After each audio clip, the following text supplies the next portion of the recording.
more. Remember the way we practiced? There's a bar there. She can't do it. Before you had a smaller table. We could barely see your face. You need to move it closer. Your Hello, face Jim. is like far away. Like what's Hi, up? I just can't tell whether I'm getting yelled at, Kay. It's not you right now. Stay in the background. They're yelling at Jody. Okay. Okay. The beginning is my favorite part. You're way too far away, Jody. What do I do?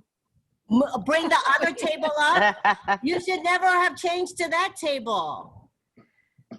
Where's your portable? I have nobody to get the table out for me. Jody, if you sit on the table Indian style, that might work. You can't say that anymore. It's Oh good yeah, for us sit on the table applesauce. Indian Have style. some slacks on, And preferably. Native like you're American in a style. wigwam. We went. Yeah, go like Wait, you could say You that can't if you're say talking Indian about. style no more. It's considered Yeah. racist. Wait. That's racist. If it's Indians from India, you can call them Indians. No. This is all for Jim Maywell, so we're talking about Indians, like Redskins. What happened? Oh, you mean Trailer Native indigenous No. personnel. wait. Do you get to the casino? Let me Ow. tell you something. You see that kind of Indian, but you can't make fun of their voice. That's Let right. me tell you something. In the previous life, I owned a 7-Eleven. I don't want to Hey, Jim, the Indian I Listen. saw, was going, when? Oh my God, When? that's your dog. Oh my God. No. Yeah. I knew because it was half Indian, half Jewish. Kept going, how much? What about this? Gene?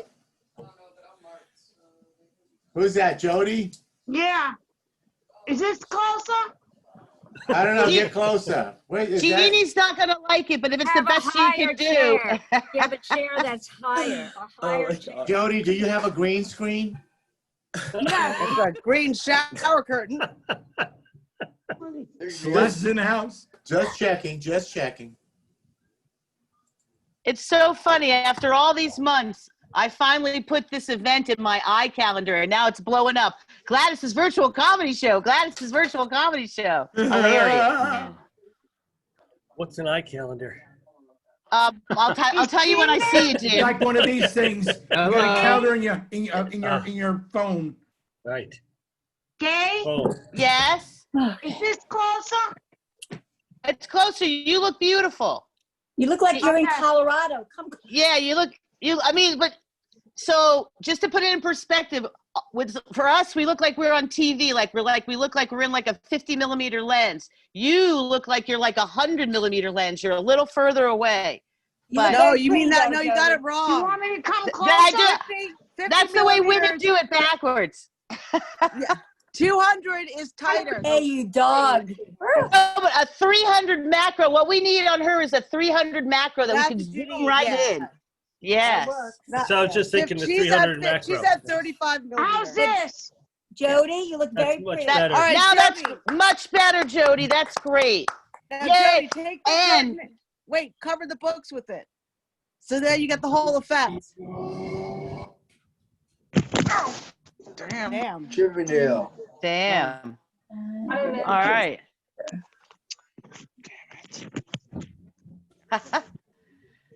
So I'll try to put the comedians order in the chat, and I'll also try to tell you I'm going to MC tonight, and I hope we Yay. have a beautiful show.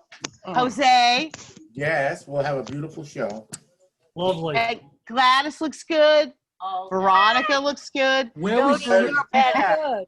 who's turning your lights You're so a I lot can share it on my better. phone? Putting on my ring light. Oh, I like your hat. You look great, Rich. Thank you. Thank you. Great. That's great. Well, I do. Hey, you. Hi, how are you? What are you wearing? Good. Okay. Are you in Massachusetts? Hugh, you look like those curtains, they scream New England. Are you in New England? I'm in Maine. Yeah, those Lori! curtains You need to fucking wear Maine. blue. Oh, gray is Okay, favorite. I'll go get a blue shirt. I got some killer blue Gray, stuff. Stephen is faded out. No, Gladys, he shouldn't get blue. Look I'm at his faded curtains. They're out. I wear blue. gray on a TV But- show. But Oh. he's going to be matching his. Hey, Lori. Jody, you That's look much interesting. better. Jody, you look much, much better. Is that good? Yeah? Yep, that's 100 times Jody. better. Yeah. No, it's Who's, Yeah. Gene, who's streaming it I live think so you I should can drop record the it on my camera a phone? Who's little bit, streaming it? Jody. I'm What? streaming it on Facebook. I I know, just but see the what- top of who's- your head a little bit. Maybe you should drop Who's the on camera a little page? bit. It should be on mine. It always says my timeline. But it's not on your timeline. Do you want me to drop the camera? All right, Oh, good, good. Jody, do you have a higher seat? Do you have a chair? On the corner, Are you sitting so- on the floor? She should sit on a No. chair. I am. Get a cushion. on a Nick, chair. it's the best part. It's the best part. Yeah, see, if she does that, we'll see all the clutter. Yeah, this is the Wait, best one, Gladys. No fun.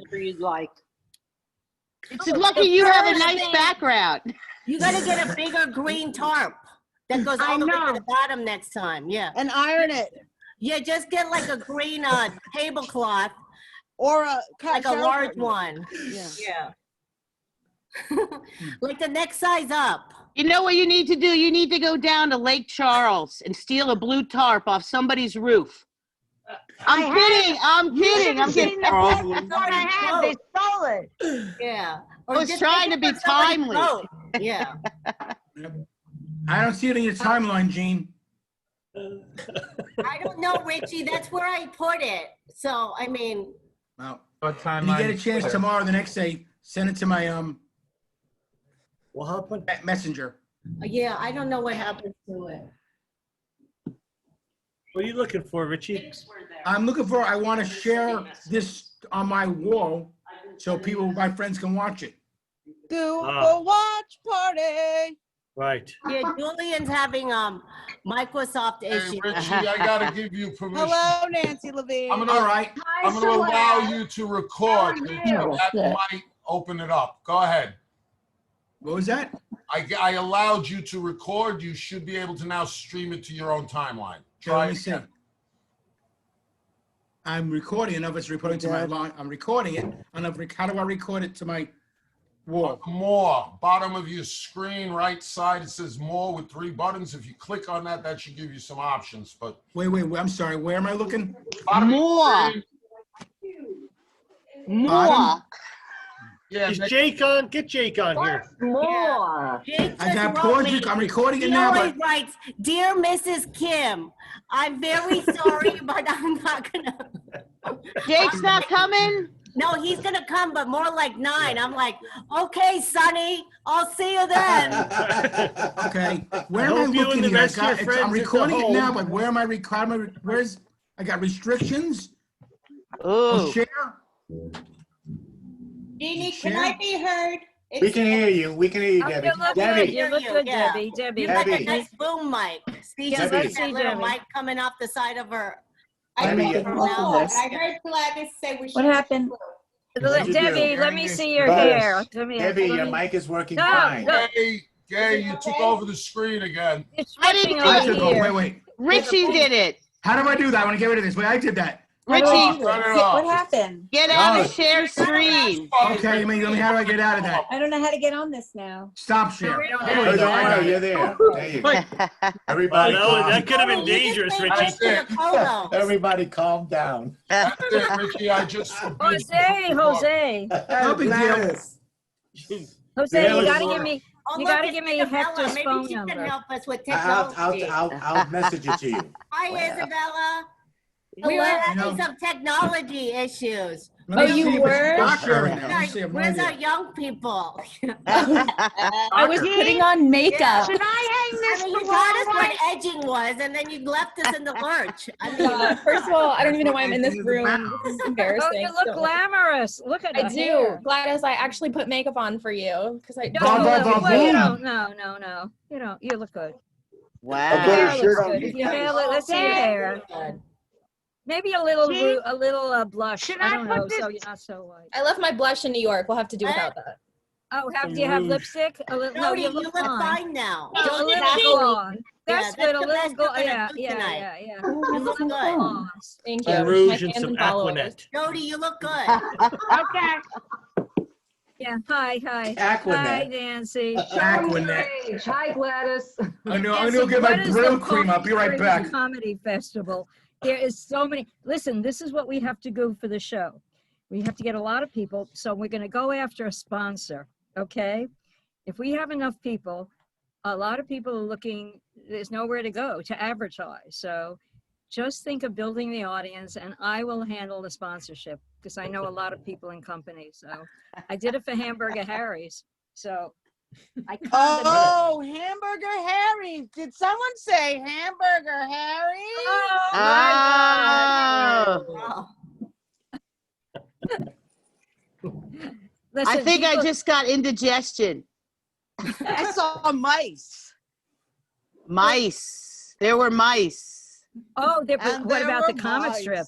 There's no mice in it. Are you kidding? There were no people in the comic strip. What are you talking about? There were a lot of Kidding. mice. You can't. The exterminator was there every week. Hey, There were I'm no people to sure. scare them away. oh, look at the No, it's puppy. their material. Their jokes. Nice doggy. It was cheesy. Puppy. What happened to the cat? Gladys. No. My dad, so I only have the dogs. I don't have the cats. Wow. Oh, I, the I have that poochie. dog. That dog is so cute.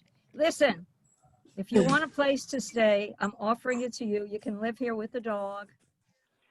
Rent You're free. offering it to me in secret in front of everyone else.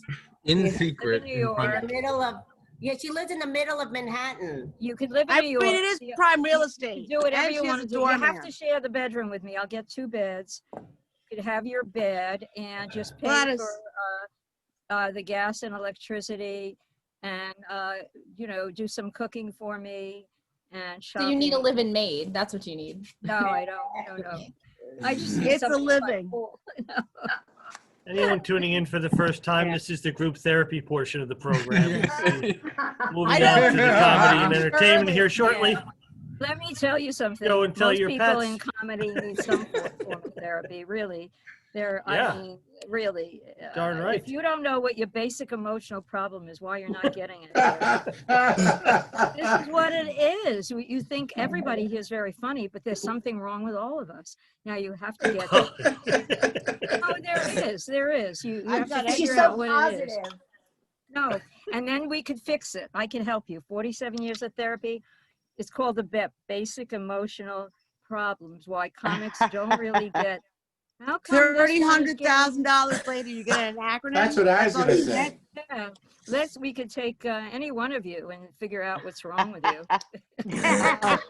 I thought that Oh, BAP. look who's here. You made it, Nick. Hi. Hi. Oh, another gummy person. Look, Jim, look at his mouth.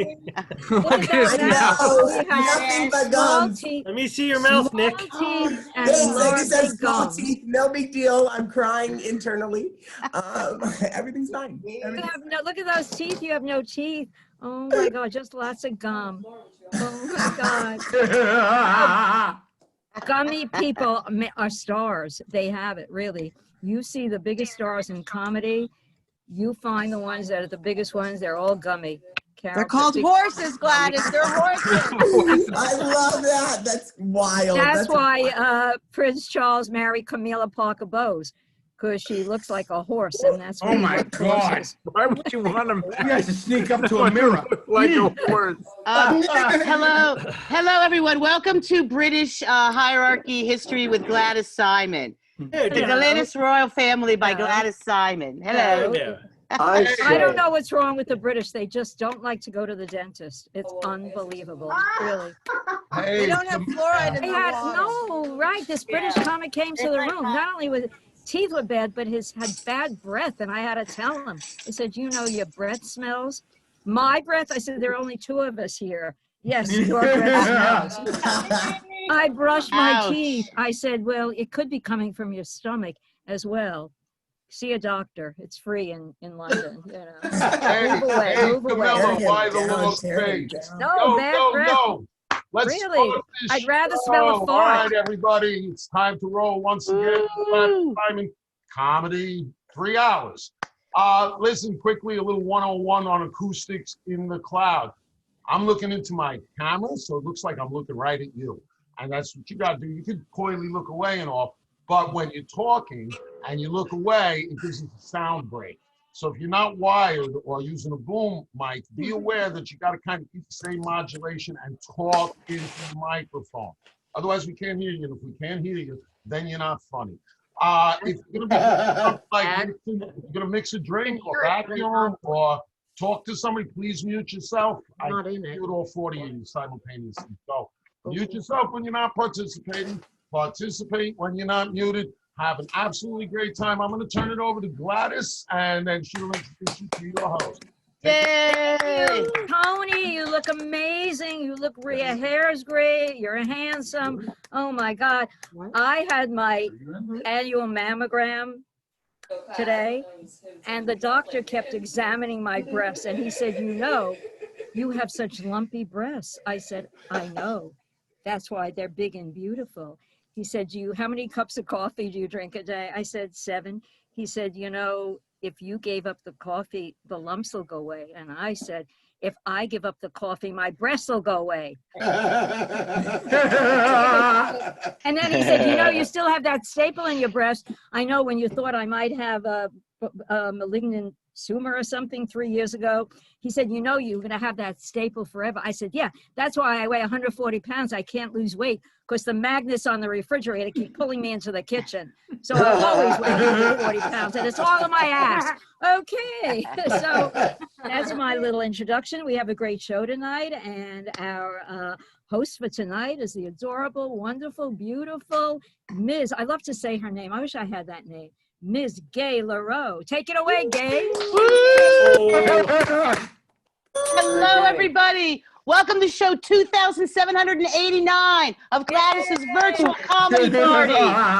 Yay. I lost count, but it's another epic night. We have 8,000 comedians that will get 3 to 8 minutes each, depending on where you fall in the special guest lineup. You never know. But I get very excited about this show. Like, I put on makeup. I've made my hair look nice for Gladys. Like, I do it all for Gladys. And what does Gladys do for me? Fucking nothing. I will do a lot for you. I mean, she does, but she wants me to lose weight. She wants me to change the way I look. I'm a vodka drinking Rastafarian. To put this on, to put this lipstick and this makeup on, it goes against my weed smoking. We can talk about that later. But yes, my name's Gay. I'm going to be the MC tonight. I'm going to be the opening comedian. I'm going to be the person you call when you need to get money when those rent laws come back. I'm very worried about that. I live in the East Village, and, I came back from Florida, and I had to self-quarantine. And during my time of self-quarantining, I witnessed a crime right outside my window, that window right there. And I may have to actually go testify at the grand jury, but that's all I can tell you. So the moral of that story is people are moving out of New York, and it is shitty, but please, please don't leave. It's not dead. Jerry Seinfeld is right. It's not dead. We can pump life into it. And that's why I'm here, pumping up my breasts to create comedy for you. Oh my God. But the virus goes on. I mean, I'm so happy. Like Rafa Nadal won the French Open. I love his OCD, penis picking, ball bouncing. Oh my God, I live for that. LeBron, he won with the Lakers. They won the basketball. I also love his OCD, pee picking, ball drop bouncing. I love all that. They're very good. They're very good. But I don't know, as I sit here in this beautiful apartment and I think about Gladys and how I want Gladys to be an doodle Google. I don't want her to be a dead doodle Google. I want her to be a live Google Doodle. I talked about this last week, but I want her to have a sound cue, which would be an Oogle Google, an Oogle Doodle Oodle, and her sound cue would be like, it'll be like all this laughter in the phallic microphone and Gladys's little face, and all you hear is, I could give a small guy confidence. I mean, I think that's all you need. I think that would be all you need. And, I just want to say one thing about the Amy Coney Barrett, the thing that's going on TV. It is fucking boring. It is just really boring. And as a Catholic person, as a person that has African-American children in my dreams, as a person, as a person, that girl, I think of Catholicism and I think of nuns and I think of deflection and I think Amy Coney Barrett. And that's all I'm going to say. My name's Gay. Let's have a great show. Yeah. And you'll hear this. You'll hear this when you hear the the tambourine, you have 30 seconds to get off stage, or you can throw money at me virtually and I can extend your time. All right. So, I need a drink of water because it looks like I'm doing blow, but I'm not.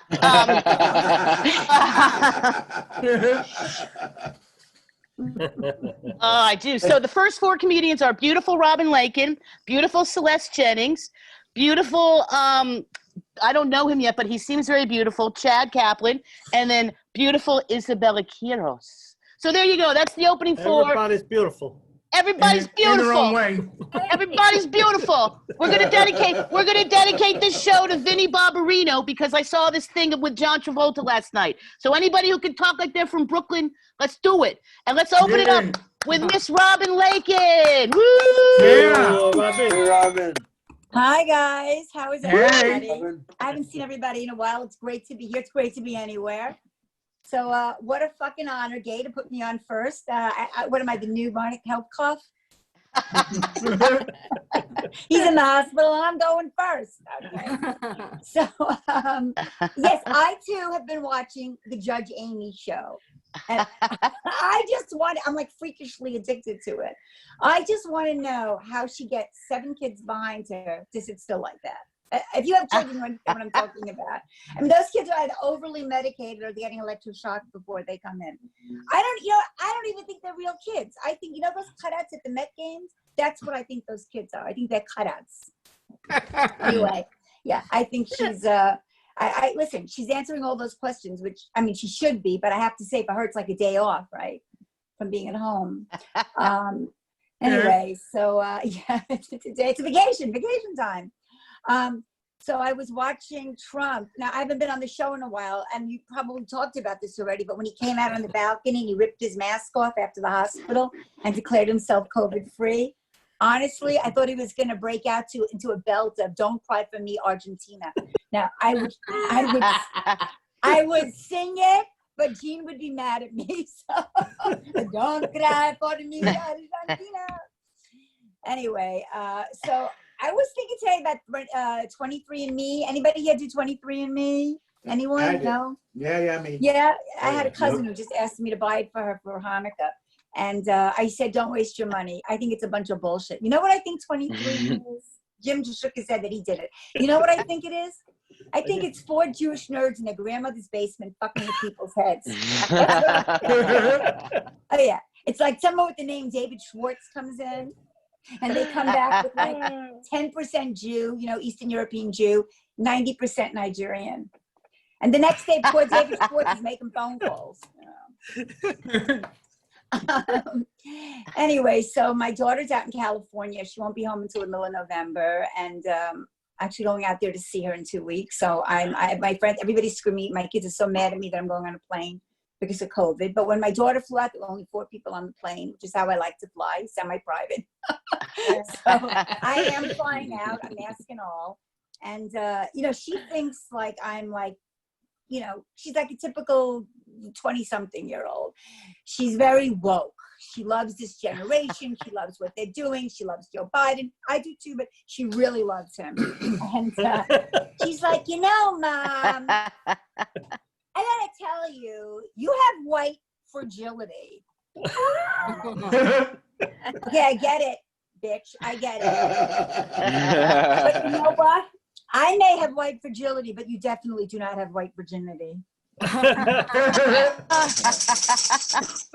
me tell you something. I know the people she slept with. She definitely does not have white virginity. So I said she's very woke.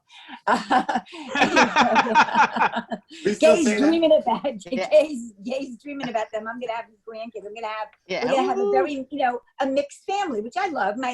My future daughter-in-law happens to be a Hispanic. I want a big open family. I love that. It works for me. Free college, it'll be good. I know she's tamburining me off, but I have to say that I read a study, 85% of millennials are sexually fluid. And I have to say, it's a little baffling to me, but because in my day, I'm so old, in my day, we just called them fucking whores. All right. Bye, guys. Yeah. Yay. All right. Thank you, Robin. I can't wait to go to your daughter's wedding. It's a super spreader event in New Jersey. Yeah. Hey, woo! There you go. All righty. Well, this next young lady comes from Westchester. You know her, you love her. Let's give it up for Miss Celeste Jennings. Yay! Ah, Woo! thank you so much. You know what? I got a little sidetracked envisioning what Gladys and Isabella like sitcom would look like. It's somewhere between like Harold and Maude and like Laverne and Shirley. Like I could just see it so fucking crazy. I'm just saying, Isabella, it's rent controlled. Anyway, so I don't know who's homeschooling, but I gotta tell you, they're sending out surveys every week. They like, you know, to assess. We just want to assess your child's like feeling and how you guys are gauging the work and blah blah blah blah blah. On a scale of 1 to 10, how would you describe this week's experience? And I'm like, where does eating dicks fall on this survey? 'Cause that's where I am. One of my kids was playing hooky. Now, let me explain something to you. When I was playing hooky, the whole point was to like not be in school and go home. Like you're already home. You're like, what are you gonna log off and show up at the school? Like, how do you play hooky? I don't know. Anyway. I feel like I'm a hall monitor. I'm running from room to room, yelling at kids like, "Hey, you know, are you logged in? Are you you get your pants on? Like, whose weed is this? Oh my God, it's mine. You know, like it's not. I hate it, but I do. I mean, listen. I decided like that's what's gonna get me through this pandemic. I mean, it's because listen. It's either that or drinking, and I'm not a really good drunk, and I don't think drunk moms are good moms. I've never heard anybody say, you know what, I don't think my eating disorder has anything to do with the fact that my mom called me a fat fuck when she was drunk. Never. So I'm gonna be a hot mom. Here's why. I made the most amazing pear ginger fucking sauce last night. Do you think drunk mom could do that? You think drunk mom would do that even if she had all the ingredients on the fucking table and she'd say, have at it, you fat fucks. That's what she would say. Hot mom made a nice roux sauce on wonderfully crisp pork chops. Ooh. Only to be told by a 14-year-old she doesn't eat pork today. We're having a lot of first world problems in this house, okay? First of all, I got a whole talking to because I didn't buy the right kind of sliced fucking cheese. This is where we are, okay? I didn't buy the right kind of cheese, which led to a 2-hour tantrum over fucking cheese. And I'm like, bitch, you're just be lucky that you're eating, okay? They start school next week. They're doing a hybrid program, which I like to call it the 50-50 COVID chance getting learning. It's cool though. I'm all caught up on my Gerber Life insurance policy. Yeah, are you giving me the shake, shake, shake? You got the shake. You got 30 seconds of shake. Go. All right, here's the last thing. That fucking super spreader virus at the Rose Garden was like, I don't know, was like that spread like blunts in a goddamn rap studio, okay? Also, one more thing. Listen, I don't know who knows or friends with hostages. Could you please tell these motherfuckers to wear a mask? Tell them it's not foreskin. Tell them to think about it as their favorite black hooker's pussy and just put it on their fucking face. All right, I'm done. Yes. Woo. Give it up for the chuleta making mom. Yeah. Nothing like a crispy pork chop. That's what Dean calls me. I'm his little chuleta. All right, and he's my jamon, so we'll get going. Okay, the next comedian, we have to give him a warm Gladys's virtual comedy room welcome to Mr. Chad Kaplan. Yeah. I asked Gladys to put me on after one of the clean comedians, so I'm looking forward to the rest of the show. I actually, 20 minutes ago, I just got my COVID test results back, and it turns out I am negative. and my test results are also negative. Yeah. So, but I don't know about you guys. I've been struggling. It's been tough. I do make 6 figures a year. The first 2 figures are 0. I've been struggling even before the pandemic because it's tough. As comedians, we got to travel all over the place. And I remember my last gig before the pandemic in February, a woman called me up. She wanted me to go up to New Jersey to make an appearance. And the amount of money she was offering, it just wasn't worth my while. I apologized. I said, it's just not going to happen. And then 15 minutes later, her husband calls me up and he said, Chad, I don't think that's any way for you to talk to your mother. So, so now I am going to go up to New Jersey, but at least it'll be a tax write-off. My mom means well. You know, I'm in my 30s. I'm still single. She'd like for me to get married. A lot of women nowadays, they're very career-oriented. They're very individualistic.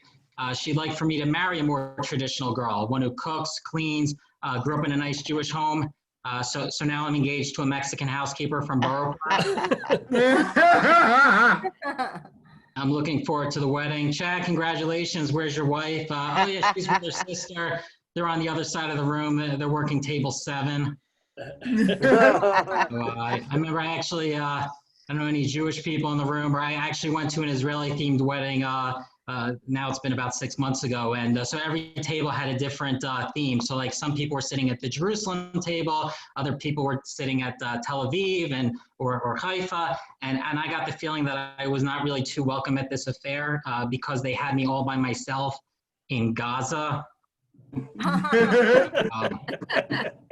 So I don't know, maybe I'm 35 years old. I feel like at this stage of the game, I should have been married, divorced, and remarried by now. I think I have what it takes to be in a bad relationship. So I don't know. But people tell me, they say, you know, Chad, maybe you're not serious. And I guess maybe to a certain extent I'm not. And I can tell by the websites that I'm subscribed to, because initially I was on JWed, then I went to JDate, and now I'm on J One Night Stand. And some of you guys might refer to that as Tinder or J Swipe. And I don't know, some of you, I mean, I recognize some of you from Tinder, but some of the women on the site, I don't know what you guys are doing with the pictures. Like a lot of these profiles, you see 5 women in the photo. I don't even know who I'm swiping for. And other profiles is exactly the opposite. It's like Susan, age 27, and it's just a picture of the Atlantic Ocean.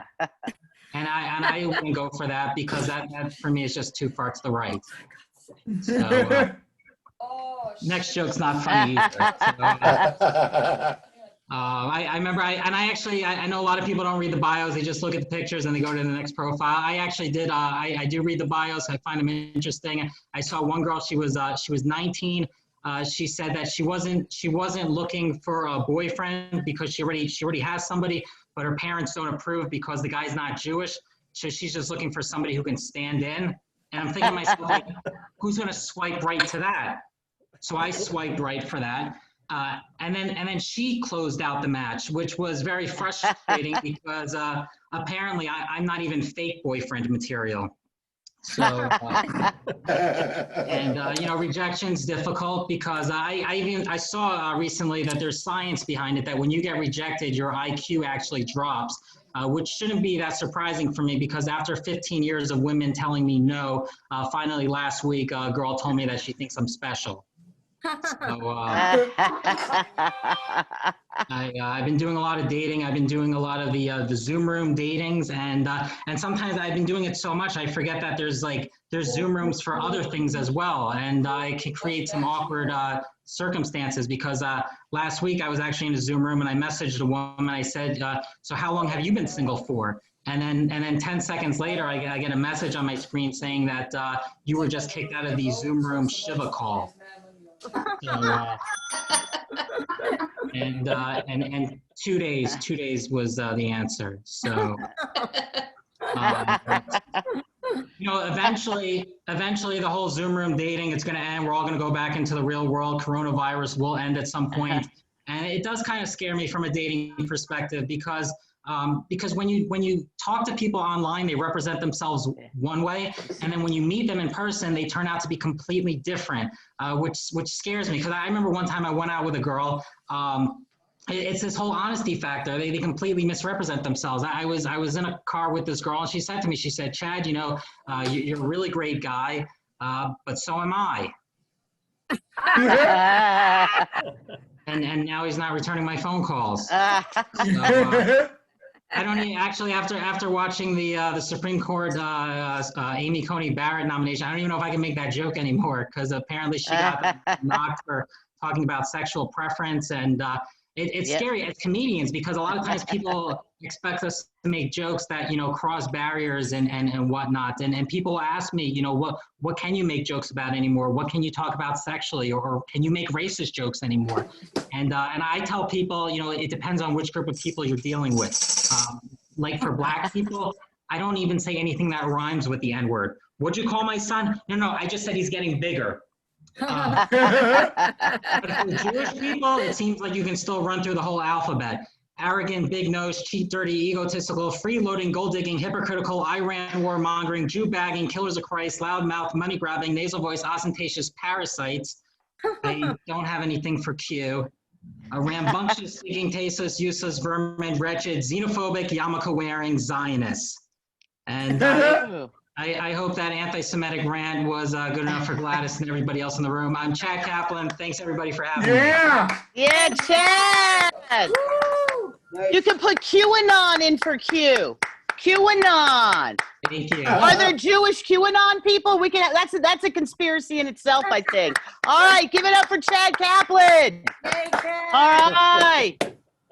And Celeste is not dirty. She's the cleanest comedian in the room. You just wait and see. All right. So the next comedian will be Isabella, but after that will be Jim Maywalt. Then we will have Debbie Baza, and then we will have Nikki Paris. So hold tight. But right now, she's in Florida with her mother or her father. It's always something to be figured out. Give it up for Miss Isabella Quiros. Isabella! Hello. As you can see from my hair and makeup, I have absolutely no good jokes pre-written for today. Stand back and stand by, because the train wreck's about to begin. So where in the world is Isabella? I'm at my dad's house today. And he stayed home from work today. He said it's because he didn't feel well, but I think it's because he actually wanted to spend time with me. Isn't that right? Not really. Oh, let's see your dad. Not really. That was See the your line dad. on that. Not It was really. embarrassing. We practiced that. They want to say hi. Do you want to say hi? Okay. Hi. Everybody. Woo! Very cute and available. It's Maybe hard he to has see why 5 my minutes. parents are divorced. I don't even understand. Anyways, so it's been a busy 2 weeks. Like, I work in news, which means that I'm basically paid to very little money to be stressed out all of the time. And a lot has happened in the last 2 weeks since I was on this show. Like, I consider myself like a relatively informed citizen, despite my last name and the way my dad looks. I am a citizen. Thank you guys. But like I said, I feel like a lot has happened. It's only been 2 weeks, but I feel like we've lived through 2 years of trauma since then. So basically, I'm going to go over it really quick for you guys, because obviously we weren't all there to live it. But in 2 weeks, Trump went from not having COVID to having COVID to being fine with COVID to going to the hospital by way of military helicopter with COVID to now not having COVID again. It's a lot. I don't even understand it. And we all remember where we were when we first heard the news that he had it. And like, typically, like, anytime breaking news happens, like, it's just like a moment that sort of sticks with us that we remember. And like, so for example, like when Michael Jackson died, I was at sleepaway camp and I heard like the person on the radio say like, "Oh my God, Michael Jackson died." And my counselor started crying and it was super sad. So I said like the only comforting thing I could think of, which is, "Who's Michael Jackson?" Since then, I've been asking those sentimental questions. Who is Michael Jackson? What is Rocky? What are any of the references you people are always making and calling me out for that I just don't understand? So it's just a totally different generation. I mean, I'm the young person in the group. It's okay. Edgy.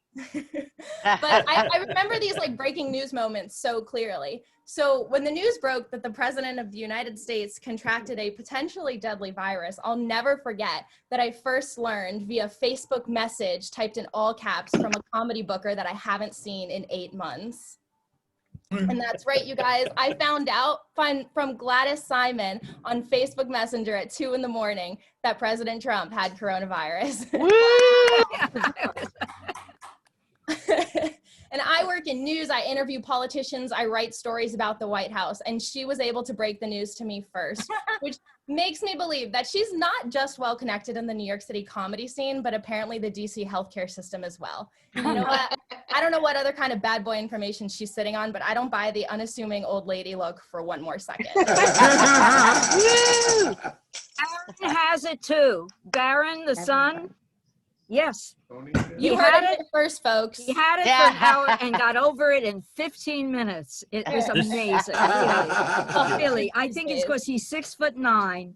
Really. It's just like over and done with. He called me up and let me know he had it. He wants to do comedy. Oh my God, a primary source. She should take my job over, and then I can take over her apartment. But like real talk, I love waking up to her messages because there's nothing that quite says good morning than an all caps locked message about something totally unrelated to what we'd previously talked about. So, I mean, there's no better way to wake up. But I mean, like, realistically, like, when you think about it, like, Trump's already back on the streets. He came to Florida. Nobody wanted him here. I mean, apparently people wanted him here. I didn't want him here. But he's just not going to follow the rules ever. He's not going to social distance until he's 6 feet in the ground. And that is so unfair. But in the film that is the year of 2020, we're only in the first, like, 90 minutes of the show. So anything could happen. He's probably going to get stung by one of those murder hornets and die of the bubonic plague in the third episode. Like, who really knows? And I'm not saying he deserves it, but only the good die young, and he's old as fuck, so I'm kind of ready. But anyways, thank you guys. Those are all my really bad jokes. I'm glad I put makeup on for this. And here's your daily reminder. Yeah. Isabella, you were great. Your long hair looks great. Great. Thank you. You need to cut it off. Amazing. Really. And Isabella, what college does your dad go to again? My dad didn't go to college. I'm just kidding. That guy looks fucking like he's 8 years old. Your dad looks young. Oh, no. I have underwear older than his gym shorts. Come on, Isabella. Come on. And I'm a native Floridian. All right. Enough about me. We know the next comedian also wears underwear in the basement. Give it up for Mr. Jim Maywald. Woo! All righty. Yeah. Thank you. GM. Thank you, Gay. Isabella, if you don't watch Rocky, our friendship has ended. That's all I have to tell you there. And, you ever look at your underwear, speaking of them, and in the morning you think, you know, this just might be our last journey together. I don't know. We did do 23andMe here at the Maywald house. For me, it just came back as alcoholic. No big surprise there. My wife's are just one little dime-sized hole in the middle of England. Ours, I learned in the Erie Canal. We, dug the Erie Canal by hand and found a tavern, so we settled, But, hey, big news! Sizzler has declared bankruptcy. There's a chink in the armor of humanity in this country, isn't it? The old cafeteria-style steak. I don't know. Here's the problem. All right. Is my wife would like me to get into Dickie shape. You know what Dickie shape is? That's where, I don't know if anybody wore Dickies when they were a kid, right? That's where you could just walk around the house with the Dickie and nothing else, and you don't gross anyone out. So I thought to myself, I'm going to fast today. And I made it till about 11:30. And then I ate enough to feed a Guatemalan village. Now, I don't even know how hungry Guatemalans get. I don't even know where Guatemala is, really. My wife tried to explain it to me. She said, well, it's Central America, which I wasn't aware that there's a difference between Central and Latin America and South America. I thought it was all Latin America, but whatever. She's the educated one, So she had me go to therapy. No big surprise there, right? Just to try and work on a couple things. Like this room here has got it all together. I know nobody else probably has to do that. But part of my problem is paying attention, right? So we were having a discussion the other night and I was tuned in, man, right?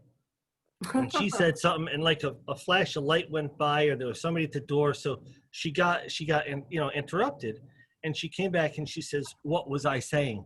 And for the life of me, I can't remember what the hell it is now. But at the time, I remembered what it was, right? So I was so proud of myself, right? I'm staring and I'm imagining this Husband of the Year parade. There's a float. There's a red carpet. You know, I'm leaning down, high-fiving people off of the float. You know, on my float, it's like, it's not flowers, but it's made with chips and like 6-packs of Pabst Blue Ribbon and milkshakes and you know, there's awards and everything. And as I'm doing this, I'm looking about 2 feet over her shoulder and I'm just smiling, thinking about the parade. And she had changed topics and started talking about the neighbor's dog that had to be put down. So I don't know. I can tell you guys love that one. I'm going to keep that one in the fucking. Listen to Melania. Be best. Be best. So, did you give me the tambourine, Gay? Yes, but if you have one more joke, go for it. About a minute and a half ago to get a minute and a half Just ago. 30 seconds. All right. Well, I'll tell you what. Where is Jesus Christ in these moments, for God's sakes? You know, what do you got to do for this guy to come? How bad does it have to get, for God's sakes, huh? I mean, what, you got to start burning babies on grills or something? The whole world is imploding. You know, where is this guy? So I had a word. He was cutting the neighbor's grass next door. I said to him, you know, I said, listen, Jesus. And why is that too, that my Latin American brothers, and I'm going to leave it with this because the Jesus stuff is too long. Why don't they name their kids the disciples like we do? Fred, Joe, Bill. You know, they always go with numero uno, right? He's going to be the King of Kings. He's going to be Jesus. You know? Anyway, I love each and every one of you. Have a great night. Yay! And Jim. Give it up for Jesus Maywald. I mean, Jim Maywald. He is gummy enough to be successful, according to Gladys. Jim's got it. There's a few others. I'll just drop it. I'll let you know as they come up. Now, this next lady, not only is she beautiful, not only is she captivating, but she got a freaking new boom mic. So she's going to be very audible. Give it up for Miss Debbie Baza. Yay! Yay! Woo! Thank you, Gay. You know, Gay, actually, I used to be a heavy teenager. And my mother used to play cards, and I used to binge. And when she'd come home, I'd be all bloated, and she'd call me. She'd say, "You fat bitch, who a bastard." So it did affect me. It did. Yeah. Oh, my mother was funny. Oh, she was funny without trying. You know, she was a gambler, and every week I had to borrow her friend Edith's pot to make the gravy, the tomato sauce, because she couldn't afford to buy a pot. So one day I'm knocking on the door, and Edith's sister answers it, and I says, "Is Edith here? Ruthie needs the pot." So I overhear her saying, "Can't Ruthie buy her own pot?" So what do you do when you're 6, 7 years old? You go upstairs and you tell my mother, right? And my mother says, "Oh, really?" She says, "You know what? If Edith's sister was less worried about me borrowing her pot and her sister fucking her husband, she'd be better off." Now that's why I don't something like that impresses you at a very young age, you know? I mean, my motto is, I don't trust these whores out here, but that's just me. That's just me. Anyway, I'm trying to date, and it hasn't been easy. I mean, one guy I was talking to, we had a date for this week, and he calls me up and he says he broke his dentures, and it was his top dentures. You know, you can get away with it if it's the bottom, but not the top. You know, that's not look good. So we'll see. Then I got a call from Stephen. Now, I've been married to men that sound like Tony. Hey, what are you talking about? This is what I'm used to, right? So Stephen calls me up and he says, hello, this is Steven. I said, hello. He says, how tall are you? I said, 5'4". He said, and how long is your hair? I said, shoulder length. He says, and what size are you? So I says, are you a director and you have a costume you want me to fit into? I know.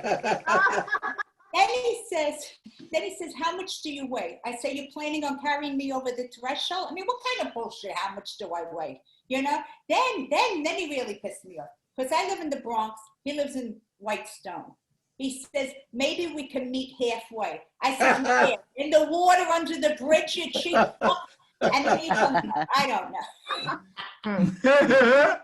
The highlight of my day and my week really is I go to physical therapy and I pray that I get one of the male therapists because it feels good. You know, they massage my shoulder, they stretch your leg. One of them puts his hand by the outside of my thigh. I'm having conflicting thoughts. I don't know if it's like a Me Too moment or if I should bring music and a candle. I'm just not sure.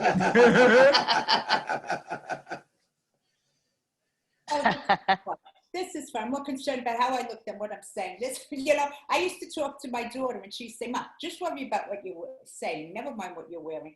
And, you know, I'm drawing from my mother because I can't talk about my daughter anymore. One of my daughters, yes. She goes online to watch me. I didn't know she cared so much about me.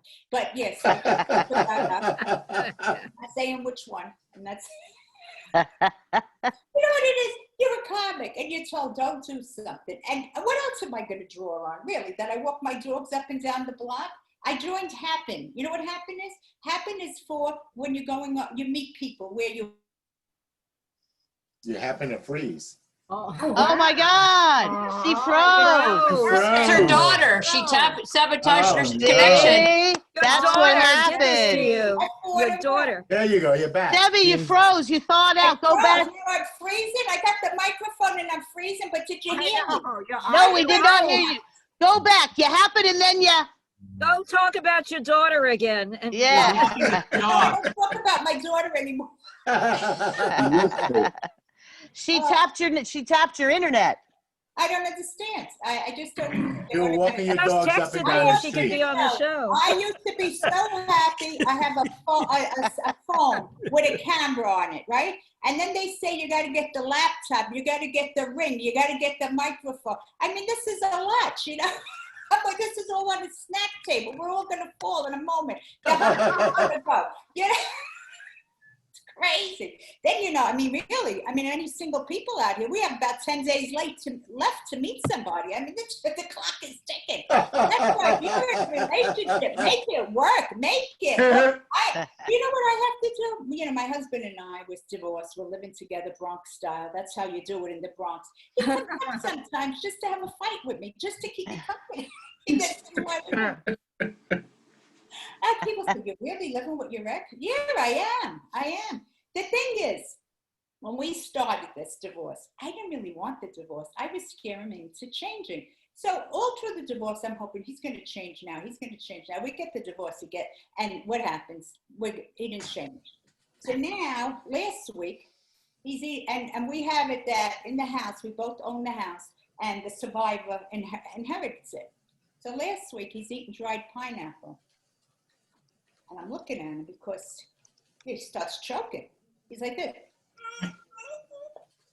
And it's true what they say. You only have a moment to make up your mind what you're going to do in a crisis like this. He wasn't blue yet. And I did think this would all be mine. But I gave him the Heimlich. He's fine, you know. I had to. We made eye contact, you know. So afterwards, I said, why do you have to have such good reflexes? Why didn't you just scream? The windows were closed. Help, help. Yeah, I was pissed. You know why? I said, why'd I have to be there?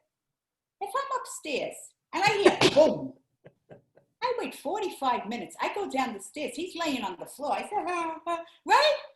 You don't get these opportunities like this. You don't need anything dried anymore. You know what my mother would say? She'd say, you zigged where you should have zagged, Deb. That's what she would have said. Oh, my mother had such good things to tell me. Oh, I have to say, that's why I'm so insecure. Because she always had something to say, something negative. Oh, you're gonna eat that? Yeah, it affects you. Then I go on this diet. I'm losing weight. I'm smoking like 2 packs of cigarettes a day. And she says, "What do you want to be? The thinnest one in the cask?" I just think she stayed up nights thinking of ways to aggravate me. I do. And then my parents divorced. They separate when they're in the 70s.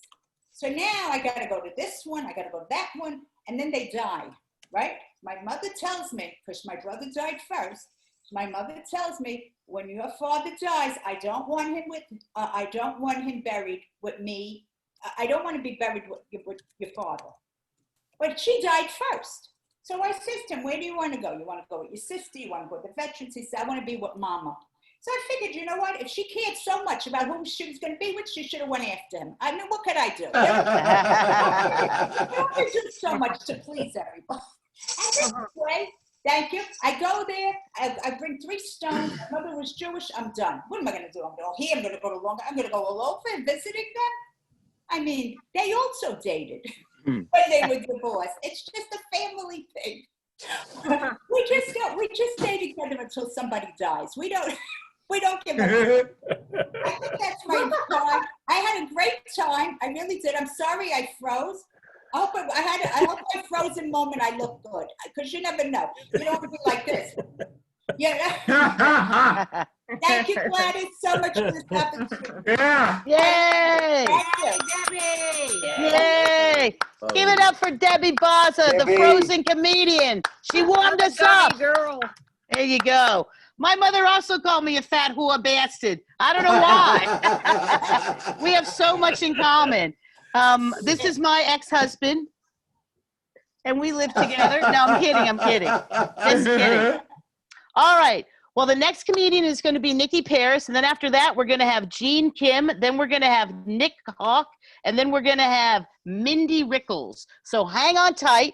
The next comedian up is from the left coast. He has the most beautiful couch of all of us. Give it up for Mr. Nikki Paris.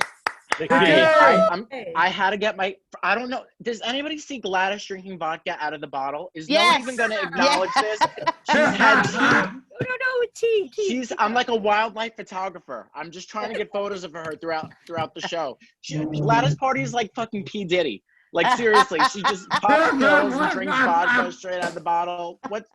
Good, nice, Gladys. Good example that you're setting for everybody. I have a fan on me because I saw Mindy has a fan on, and I want to have a Beyonce fan on me too. So there's a breeze coming at me right now. I have a little bit of a chill. Guys, it's Halloween, and I'm really getting it. I'm so glad that Halloween isn't happening this year, because honestly, all these beautiful girls ruin it for me every year because I'm jealous. Okay, every year it's less and less clothing. It's like, how many variations of I don't talk to my father can we see at this point? It's like, put on a sweater and call him, right? It's like, how much sluttier can your costume get at this rate? Like next year, what am I gonna be like? Oh my God, Becky, I love your costume. You really spruced up your clit this year. Is that rhinestones on your vagina? It looks amazing. You are an artsy little bitch. Thank you. Let's see. Have you ever wished you had multiple personalities so you could blame them? Yes. You know, like, I didn't do that offensive bit. It was my other personality. He's to blame. Have you ever went on a date and you found out that it wasn't a date at all when you got there? And you're like, fuck, now I have to get out of this wedding dress. I'm like, who's going to pay for these mozzarella sticks I just ordered? Because it's certainly not me. Next thing you know, he's like showing you pictures of his kids, and you're like, oh my God, did your wife die? No? Like, how tragic. I'll say a prayer. I just need to say, if we're going to hang out, I need some clarification. Like, if you want to hang out with me, are we going to fuck at some point?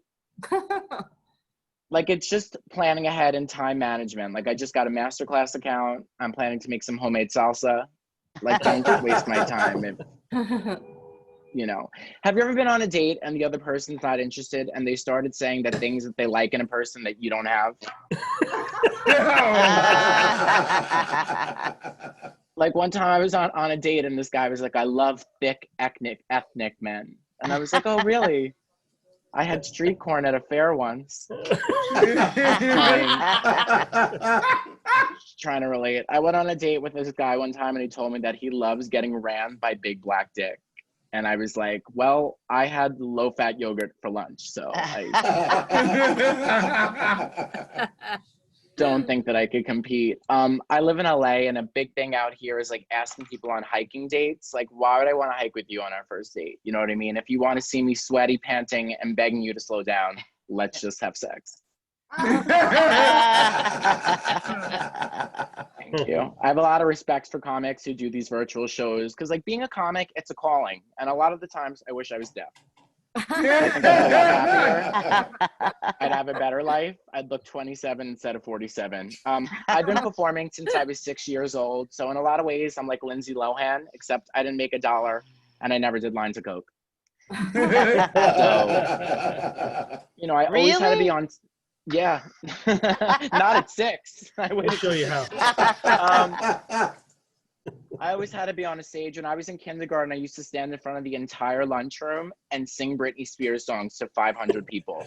And some of the 5th graders, they used to ask me to sign their yearbooks after, and I would sign it, future gay person. So, all right, well, that's it from me. Thank you. Yay! Way to go, Nikki! I love that jacket, Nikki. It's Thank perfect. you. It's very good. Give it up for Nikki Pearson, all the other comedians. Yeah! Yay! It's just another epic night here in the virtual world of Gladys. All righty. Well, the next comedian is part of us. She is part of the organizational group that brings this together, the Hydra Triad. Give it up for Miss Jeannie Kim. Woo! Hey. Thank you, Gay. Thank you. Yeah, I do really feel like a part of you in every sense of the word. You know, everybody's got that, you know, special relative, you know, whether it's the drunk uncle or, you know, the mentally unstable uncle. Well, I have one of each on my mother's side. So my oldest uncle, you know, it's kind of redundant to say that they're drunk because all the uncles in Korea are basically drunk. But, but yeah, so my oldest uncle, he, you know, is basically like, one of the first things he takes great pride in the fact that he thinks he looks like Kim Jong-un. And he told me that one of the first things he ever told me was that whoever screams the loudest gets out of any police situation in Korea. So he's just said, remember to project. So, and then my youngest uncle is, we call him Attic Uncle, and he's the mental one. And, you know, as soon as I started this bit last week, he checked into a psychiatric wing. So it's apparently, you know, that's what I do with my bits. Yeah, so we call him Attic Uncle. So basically, you know, the only way to go visit him is by, you know, you literally have to go up the drop ladder to go visit him. And when I was in Korea, one of the, I snuck up into his room one night when he wasn't there, and he had $20 bills hanging all around the room on clothespins, which was quite bizarre. But I think it was his version of money laundering. So.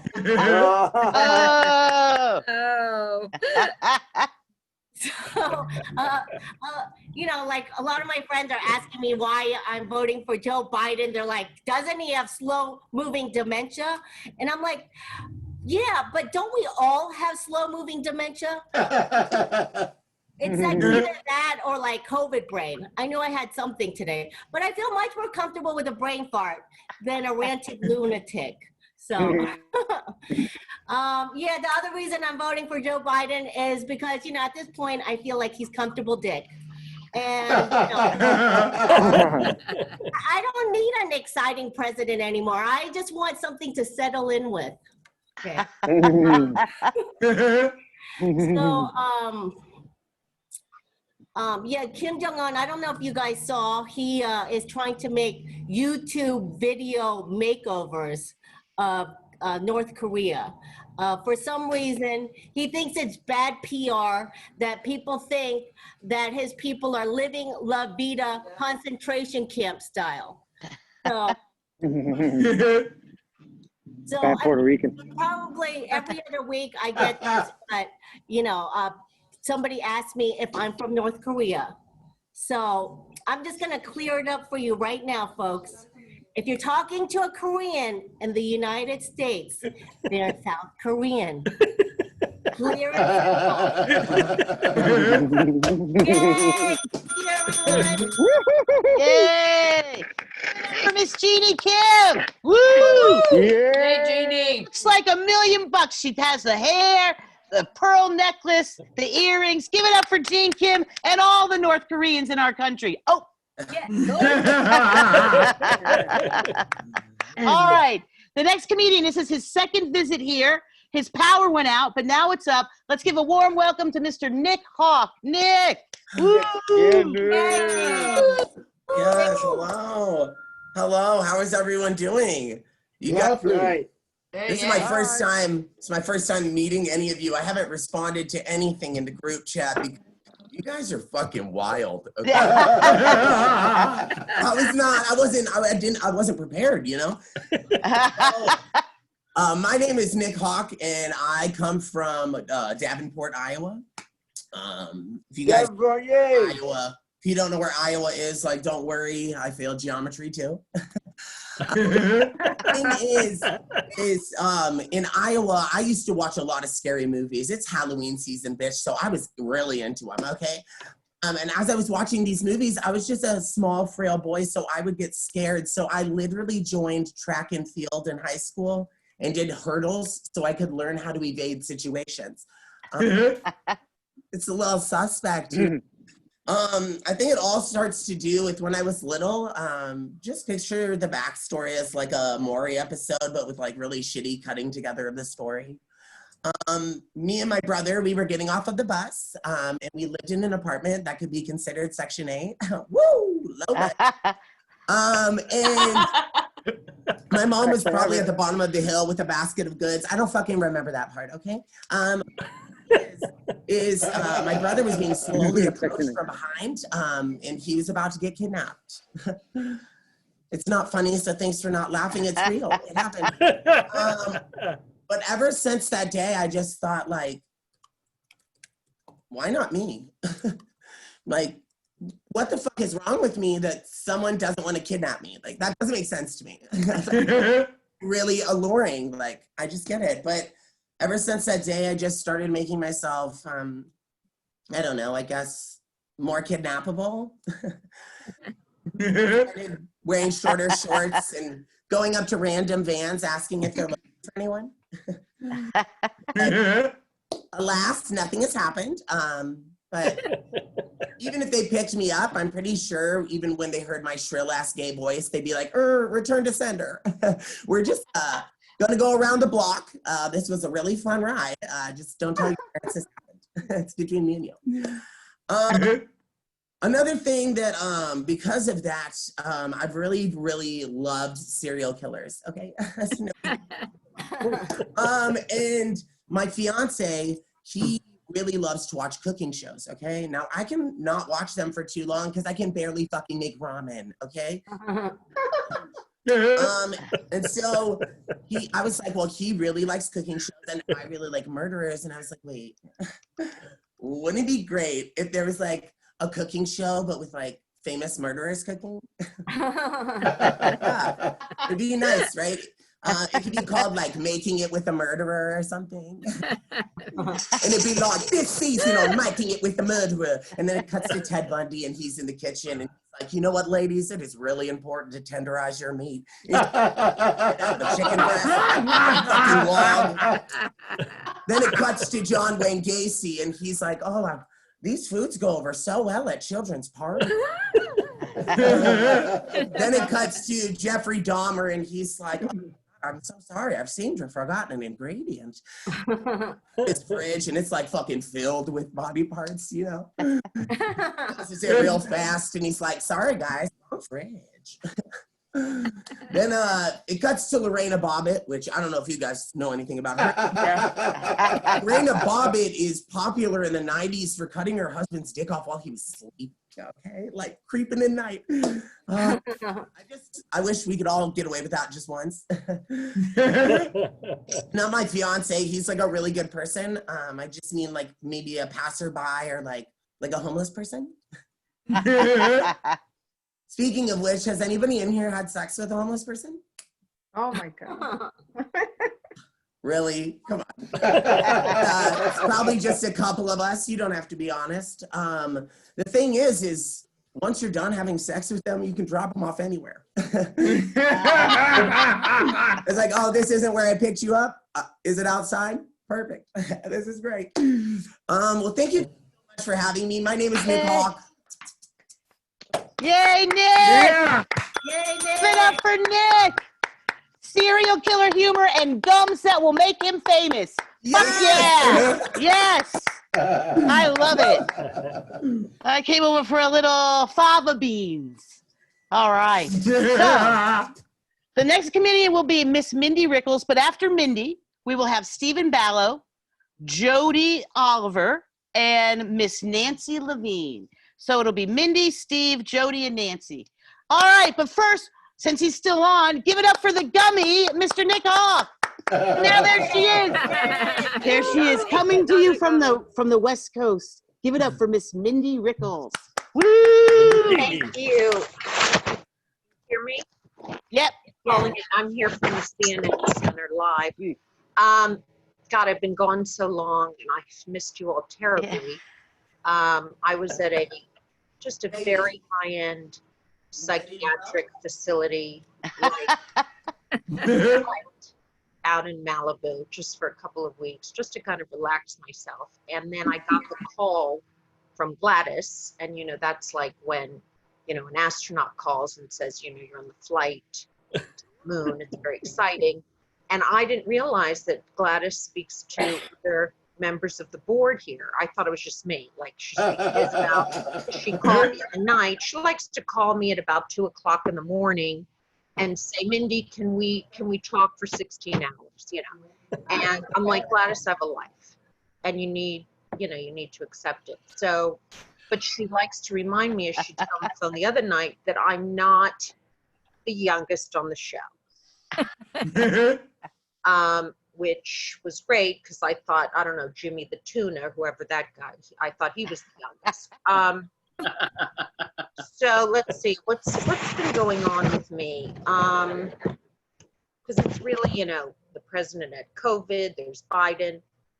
But how was my last selfie? I mean, that's what's important to me, okay? Just because I'm not 20 doesn't mean it's not still all about me and my doingness, okay? I know some of the gentlemen caller husbands of some of these comics are also dewy in other ways, but I'm dewy in that fresh and clean way. So what have I been doing? Oh, my mother's dog passed away. Aww. I know, it's very sad, but he was like 115. And he was like a skeleton bumping into the furniture. He was blind. He had arthritis. He was, on insulin. He was on ventilators. He was going to the diabetes center and getting, what's that called, Ed? This is my husband. He was like 120. No, okay, I forgot what it's called. But anyway, so it was time for him to go. It was time. So my mother, look, everyone's doing jokes amongst themselves and laughing at each other.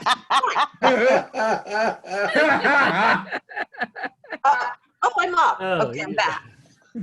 So anyway, my mother had a funeral for the dog. Now my mother, she's very, very fancy, much fancier than I am. Okay, the other day, like she was organizing her closet, and she called me up and she was like, Mindy, I have to get rid of these cards. She has these cards that if she wore a sweater, the card would say, you know, I wore this to dinner in 1972 with Hervé Villachez from Fantasy Island. Okay?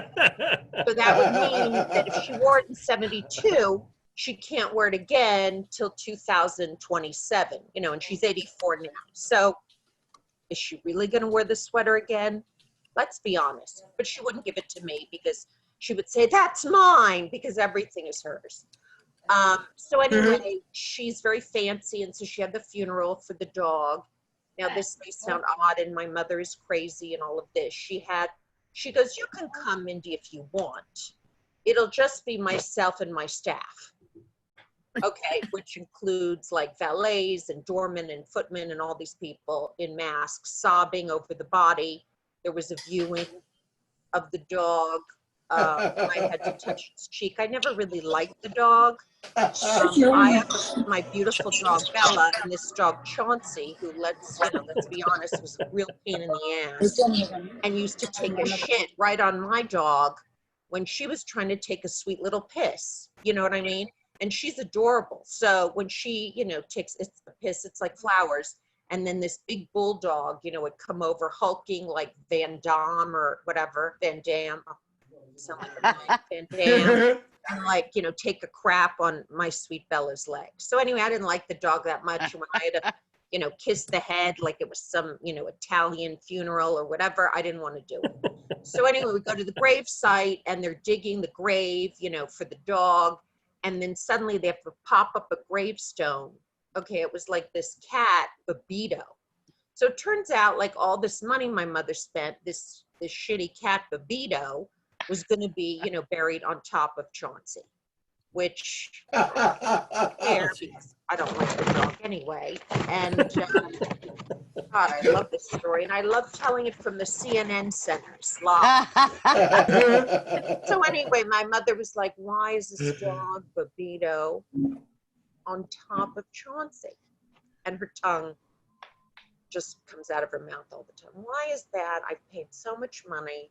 Why is the dog on top of this cat Babito? And I said, Mom, you know, I have no idea. And then she was like, just pay the grave diggers, you know, $25 each, because she has to tip them. Because we always tip grave diggers, as I know. That guy who was living in a closet somewhere, and this other guy, Mike Hernandez, who looks like Silence the Lambs. Knows what I'm talking about. You know, that's what you do in California. You tip the grave digger before you throw the dog in with Babito, the cat, on top of it. You mix it in a bowl. It's like a Caesar salad. Voila, it's a party. That was that. Let's see. What else am I doing? I'm getting out more. I've left the habit trail, and I do go out to lunch occasionally. I wear a mask, and you know, now the guy or whoever is serving you has got the mask and the visor and, you know, the windshield wiper and else that goes on with that.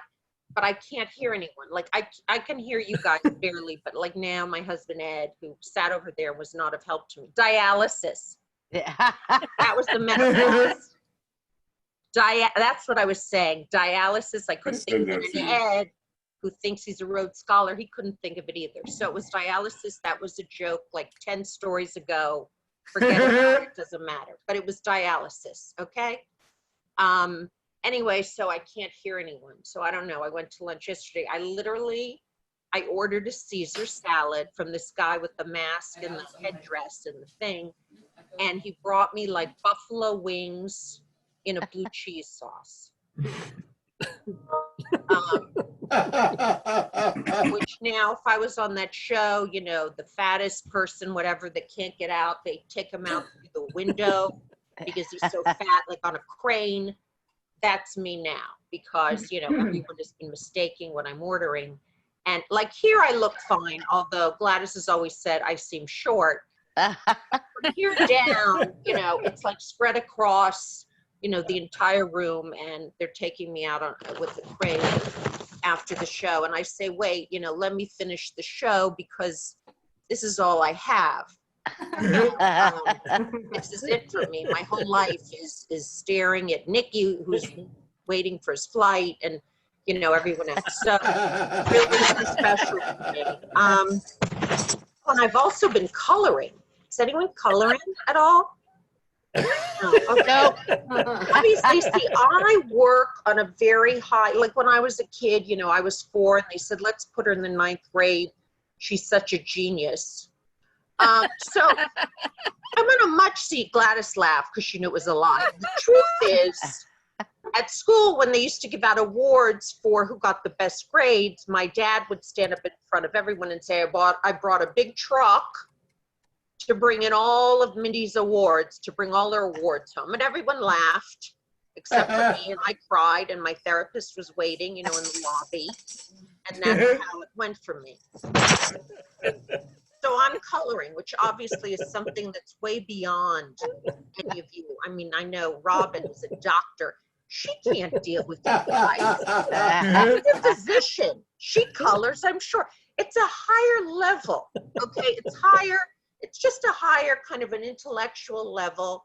She doesn't have time for you people. I'm going to say it. So anyway, was that a tambourine for me? Yes. Oh, that was it. Okay. All right. I just want to say one last thing.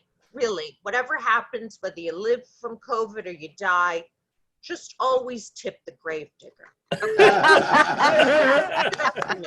Thank you. All right, give it up for Mindy Wrinkles.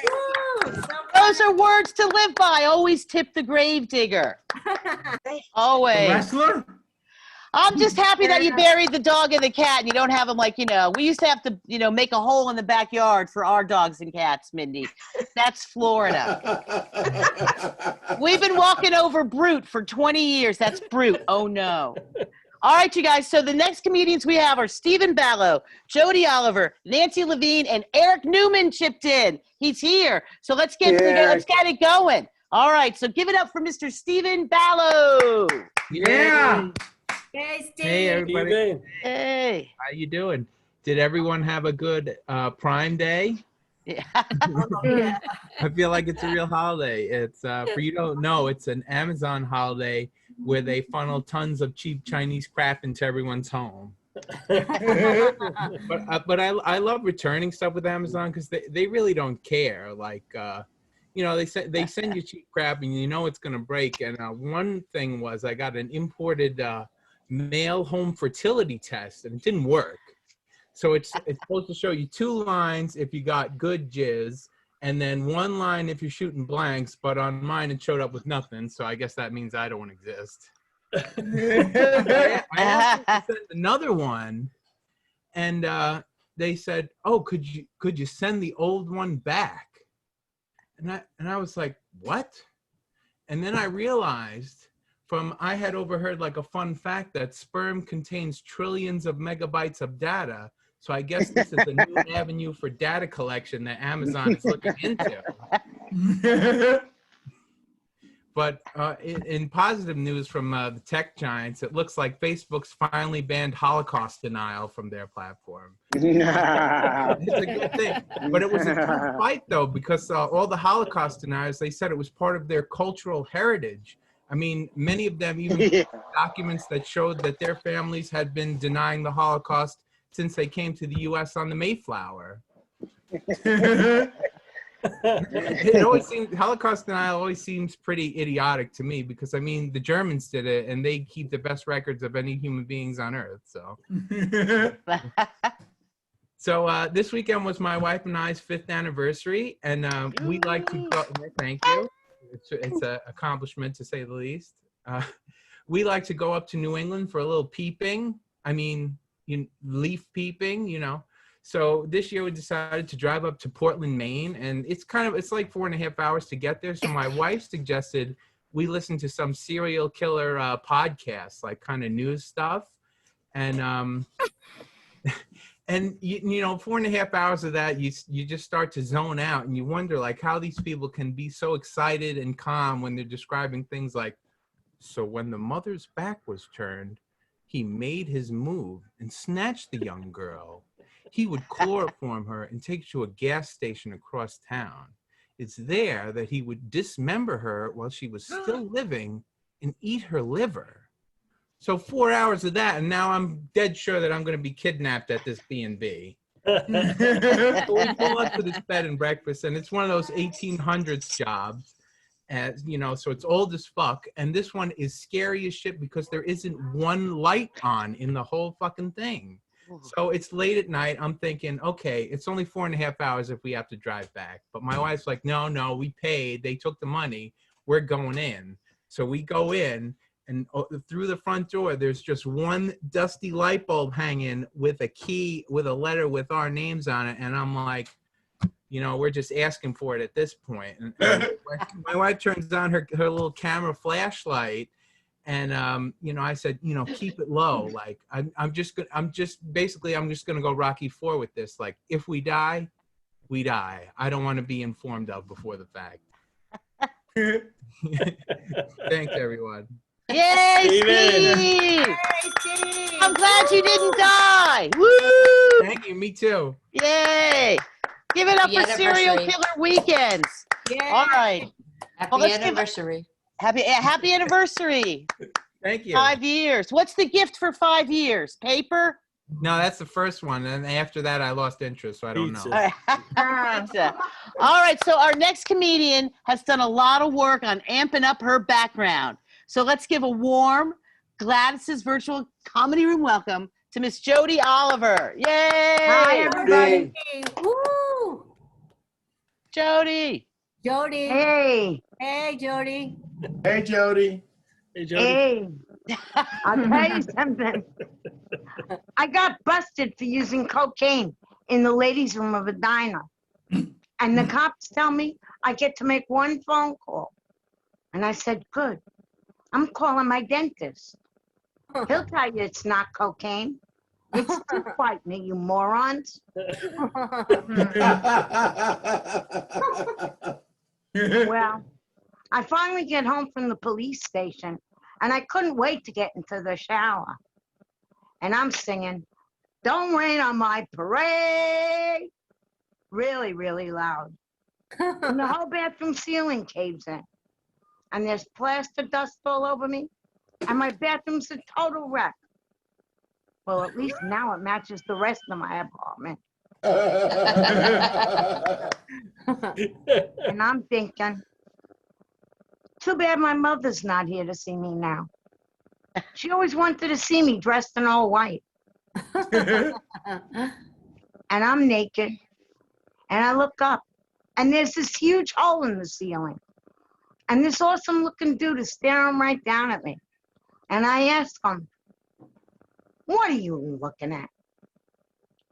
And he tells me, "Hey, lady, I'm looking at my floor, which is now in your tub. All because someone was singing about some crazy parade.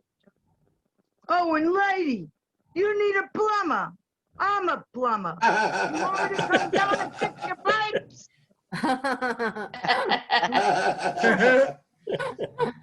If you're a plumber, then I'm a born-again virgin.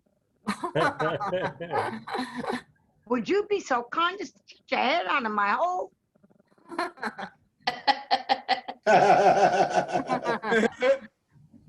I teach chair aerobics to seniors in Queens, New York. And they're getting really strong and tough from taking my class, all except for this one old guy who's really weak. But after 4 weeks of taking my class, he got so strong, one night after class, he mugged me.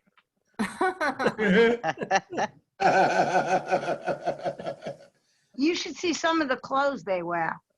There's this one old woman who comes in, and she's wearing all of these ratty old furs. And I ask her, "Aren't you hot in that?" And she tells me no. It makes her feel like a movie star. And you know something? She did look like a movie star. Chewbacca.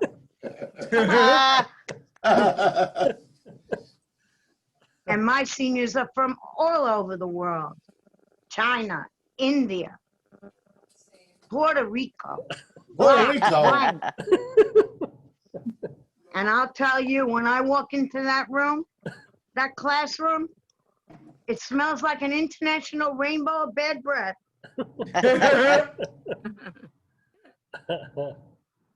And because of the pandemic, I got locked up with a screaming partner. So the doctor prescribed medication for my depression. One of the side effects were gambling. So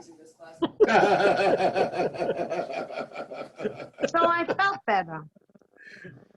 So he took me off that medication and put me on another medication. This time the side effect was online shopping. But that you could do right from bed. Anyhow, I got addicted to online shopping. So he took me off that medication. I went off all medication. And now all I do is go gambling and online shopping, and I feel great. Yay! Thank you, Jody. Yay! Okay. Yay! That was great. Give it up for Jody. All righty, you guys. Well, I made a mistake. Please forgive me. Nancy Levine, you will go on after Mr. Eric Newman. I made a mistake. It's happened to me before. Don't get mad. Get mad at me later. But let's give a nice, warm welcome to Mr. Eric Newman. Woo! Yeah. Yeah. Yeah. Keep applauding while I get all the pops out of my Yay! There you go. How are you guys? We doing all right? Good? Yay! Right. Just Gladys. That's a hot start. I'm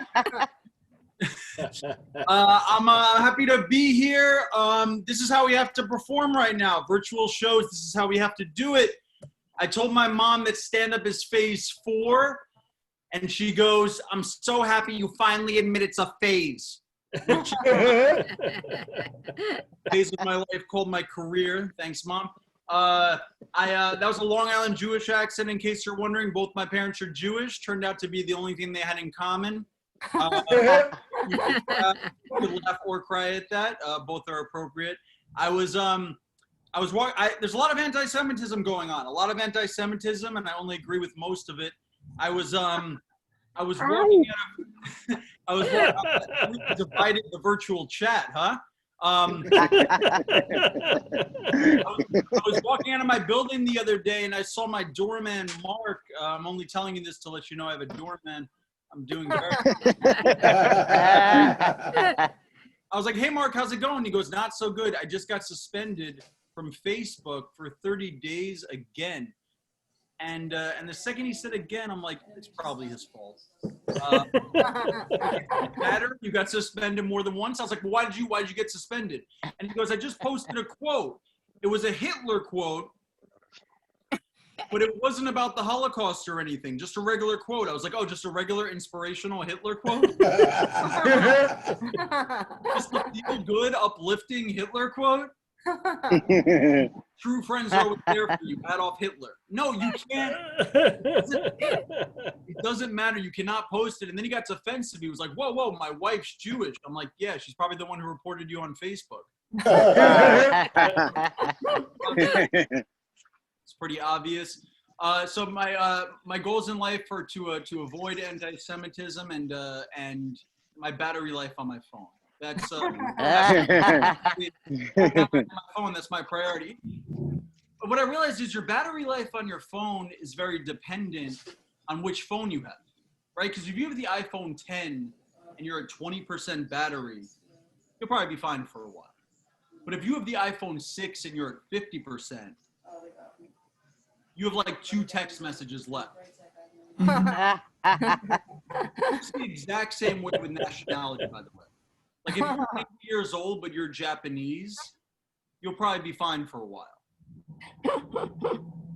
But if you're 68 and American, you have like 2 text messages left. It's even harder in Japan, by the way. Japanese people, they live forever. We don't. We do not live forever, not even close. My friend who's my age, who's 33 years old, he called me the other day to tell me his grandpa passed away. Not from COVID, just of old age, you know. And it's sad, I guess. I lost my grandparents so long ago. You had one until Tuesday? It's like, And like grandparents, having grandparents in your 30s seems arrogant. You know, it feels like you're bragging. You're like, you have parents? Pfft, my parents have parents.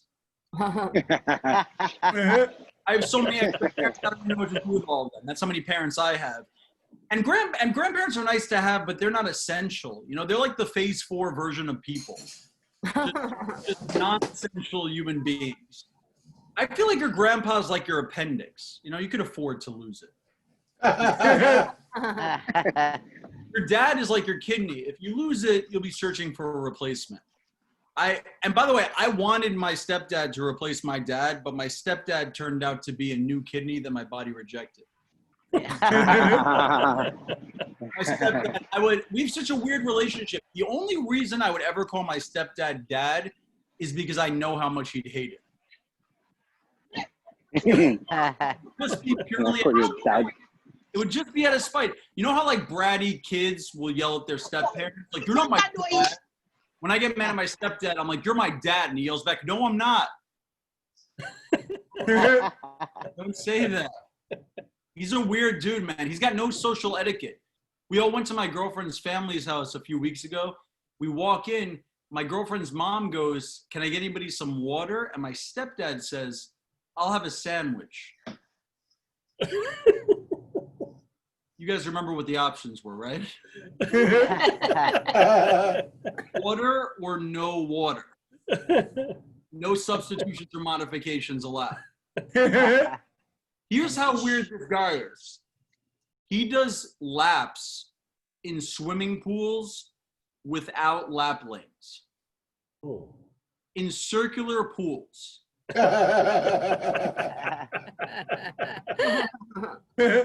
What kind of psychopath cuts through children playing Marco Polo? The families are all freely playing in the water and he comes in like a missile and breaks them up. My family was the first one he broke up. But that was the weirdest fucking quick laugh that ended a like a quarter of a laugh, and then the city lost electricity. That's what it felt like. I'm not a smart guy. I'm glad I get to do this. I'm not. I mean, not this, but in a more general. You guys are great. I like how I've got no compliments on jokes, but somebody goes, "I love your John Lennon poster in the background." Yeah. That's right. Two Jewish parents. What are these 23andMe results? All right, I'm not. I'm not a smart guy. I'm really not that smart. Like, I was a bad student. Like, I failed every class, like history and English. Like, I don't know like punctuation or grammar. I have to be honest with you guys. The only reason I know what a pronoun is because the word has been mentioned very often in the battle for transgender rights.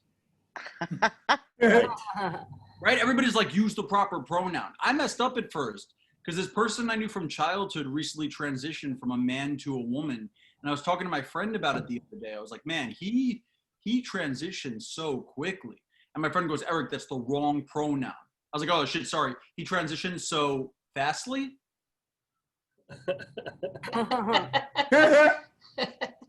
Which one was it? I don't know. I had a rough childhood. I got into a lot of fist fights. I got into 11 fist fights. I lost 10. The 11th got broken up right before I lost. Here was my most memorable one. All right, it was 7th grade lunchtime, and this kid Chris Sullivan tried to bully me, and he was holding a fountain soda. And I slapped it out of his hand. It went all over his shirt. And he goes, meet me after school by the willow trees. I'm like, this is Manhattan. There are no willow trees. We meet after school, and he goes, I'm going to give you 2 options. Either you get down on your knees, say you're sorry, and I pour this bottle of water all over your head, or we fight. And I got to be honest, it was a 90-degree day, so I'm like, I'll take the bottled water option. It's the right option because the next day I overheard 2 boys talking about what happened. And the first boy was like, what happened yesterday after school? I couldn't make it. And the second boy was like, apparently Chris Sullivan baptized that Jewish kid.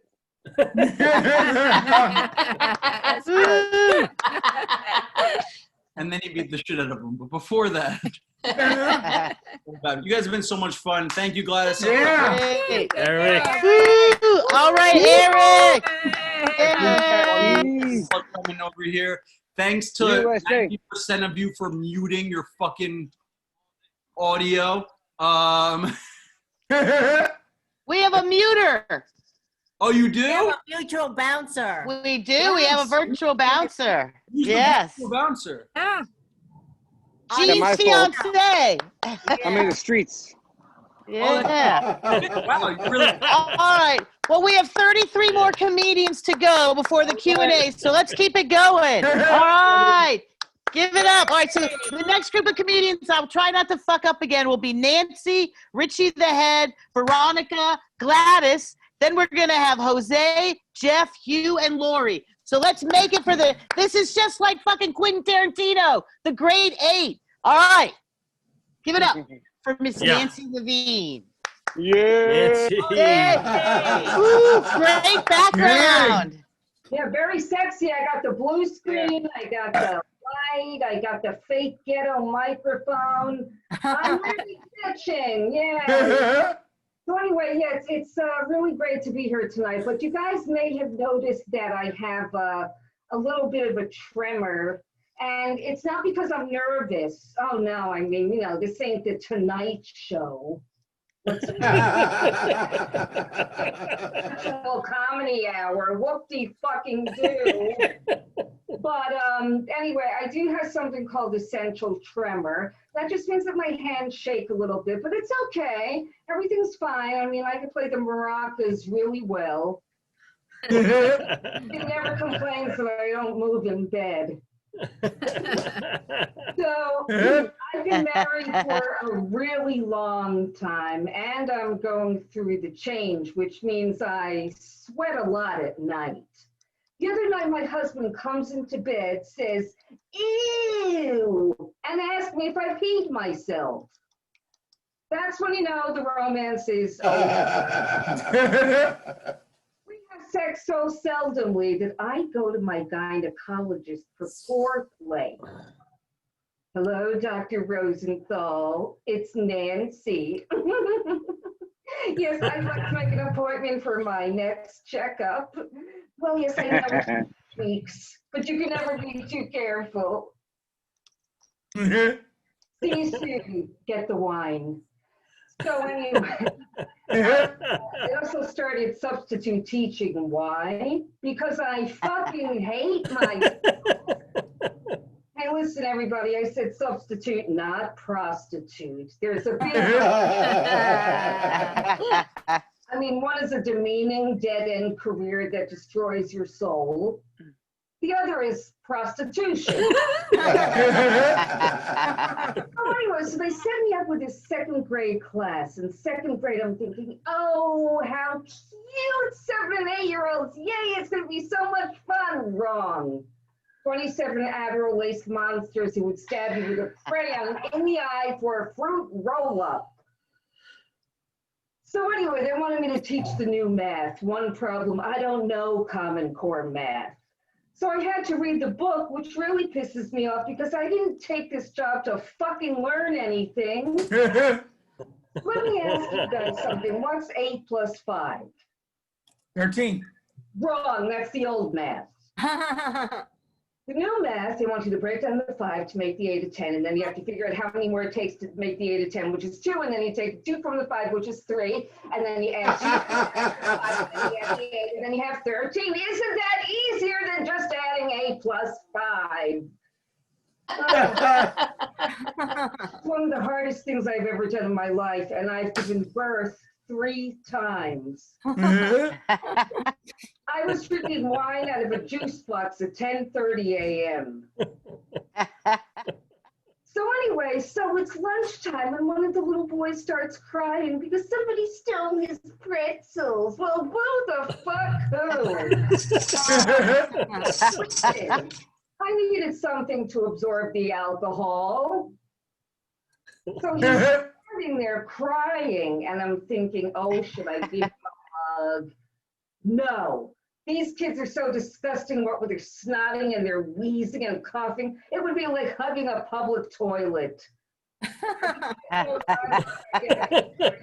Lawsuit. So I did what any substitute would do. I gave him one of Mrs. Levine's delicious juice boxes and he shut right up. Thanks, guys. Yeah. I can't wait to get a 6-pack of Mrs. Levine's juice boxes. Yeah. All right. Well, we got to get Richie on. We know he works early at the post office. Give a warm welcome to Mr. Richie the Head. Yay! All right, Richie. Richie. Yeah. Well, I'm sure you all know I work for the post office, and the things I see, I tell you, I once saw a person taped 50 cents to the corner of the envelope and wrote, "If it's less than 50 cents, please mail me back the change." And then I get a person actually mailing their mortgage put poop in the envelope with their mortgage. Oh. And I wish he was saying it to UPS. I want to see what Brown could do for them. And then, at Christmas, you get all these beautiful Christmas cards and send out people. Some little boy wrote to his grandma and grandpa Jones, and Uncle Boozy. So I wrote Uncle Boozy's name, the number for Alcoholics Anonymous. And then all the Santa cards. I like taking them, stamping them deceased, return to sender, and send them back. And I also hate all these songs about the post office, Elvis Presley, I put a letter in the mail, man, and blah, blah, blah, blah, blah. And very next day, he sent my letter back. I said, no, it don't work that way. It takes 3 weeks to get your letter back. Not the next day. And the Marvelettes, please, Mr. Postman, is there a letter for me? I go, you wait by your mailbox. If I put a letter in there, it's for you. Or get informed delivery. And way back, they used to mail children through the mail. You want to send your kids to your uncle or aunt across the country, you mailed them. It's sort of like a mail order brat company. And we mail birds now. We actually physically mail birds. Can't they fly there themselves? And I always see what would be like a certain celebrities work for the post office. Richard Gere getting fired at the post office. Don't you do it! Don't you do it! I have nowhere else to go! I have nowhere else to go! Marlon Brando, customer service, helping you out. I will help you with your problem, but one day I'll be calling upon you to return the favor. And my ex-wife actually called me last night. Yeah, she called me. She said, asshole, I got a new boyfriend. And guess what? His dick is twice as big as yours. Oh, great. It's 4 inches long. Lucky you. And then, actually, I got some good news. I want to tell all my comedian friends, I got some fantastic news. My girlfriend just told me that she's pregnant with my child. No clapping, no what? Yay! You're thinking, oh God, none of the poopy troll coming into this world. But actually, I was excited. I thought about it. I'm 57 years old. When my child graduates high school, I'll be 75. I'll be at the graduation. Their friends are going, is that your grandfather? No, that's my dad. Well, listen, you've been a great audience. Thank you. Back to Gay. Yay, Richie ahead! Richie, I think Gladys has a shirt that looks like that earring. Way to go. Woo! All right, you guys. She's not in Germany any longer. Give it up for Miss Veronica Lubitsch. Woo! Yay! Wait, I have to unmute myself. Can you guys hear me? Yes! Yes. Yay! Yes! So, as Gay told you, I am from Germany, which, let's face it, is the OG country of comedy. You're laughing already. This is why I got mad street cred for being funny. After all, Germans are known for killing and murdering. just like great comedians. Of course, Germans are also known for bombing, which for some reason is the one method of killing, annihilating, and murdering that comics don't want to do. But American slang is not very consistent. So now that a friendly hug can infect you with COVID and kill you, or even worse, you get COVID and survive, and then you're stuck with a $50,000 hospital bill, it's damn near impossible to do a booty call. So after a long break, I've gone back to watching porn. And porn has changed a lot since the 90s. In the good old porn days, strangers would come to your college dorm room to fix your plumbing or bring you a pizza with extra sausage. The sexy sorority girl had to admit that she didn't have money to pay. She would rip off the guy's clothes and have sex with him, captured in soft focus by a Vaseline-covered lens. Two strangers brought together by chance and a temporary cash flow problem, connecting their primal beings. It's just a naked woman looking at a naked man, shoving his dick into her mouth. It was actually quite moving. But now porn just reminds you of quarantine and COVID. Instead of steamy sex scenes between sexy strangers, porn is just people banging who already live together.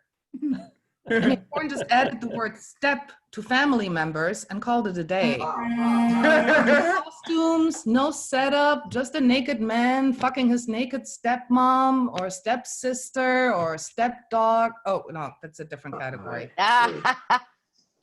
And I'm sorry to say, but to me, all this step porn is a big step down from watching classic 90s porn. That was also educational. 90s porn taught us how to deal with the class struggle when the bourgeoisie, which is the sorority girl, and the proletariat, which is the pizza delivery guy, can overcome their class differences to come over and over and over again. I mean, who doesn't love a happy ending? But I am a German softie. For me, all sex is at least a little bit Marxist. And that I'm gonna end it on the Marxist note and give my Hey! Awesome, Veronica! What I notice is different about 90s porn is everybody's eating ass now. We could talk about that later. You know, I did a whole set about that 2 weeks ago. Yeah, I remember. And then there was edging. This is a very educational, horny show. Speaking about being didactic and horny, I must open it up to our fearless leader. Give it up for Miss Gladys Simon. Yay! Yay! I love following Veronica. You know, we used to have a lot of Germans used to come to the comedy clubs and they would never laugh. I said, why aren't you laughing? You're just such a sauerkraut. Oh, God. So everybody was talking about mothers, you know, I don't know, it made me think about my mother, you know, who was very attached, like symbiotes. She never left me alone. She just wanted to be her. I had to do everything her way. In order to get her love, I had to agree with her, be like her. And I remember she's so overprotected. She shielded me from like having sex. She was afraid if I would have sex with somebody and they wouldn't call me back, that I would like kill myself. And that probably was true because I was very sensitive. So she would always say, and she didn't like sex. She would always say to me, sex is disgusting. You'll hate it. It's painful. It's gross. It smells. Hate it, Gladys, hate it. So I did. I hated it till I had it. Then I liked it. Then I loved it. Then I became a hooker. I gave my body away to every Hispanic guy on Hoe Avenue who used to follow me around and go, mira, mira, ven aquí, culo grande, Gladys. It made me so confident. I felt like I was 4'11". It really was like.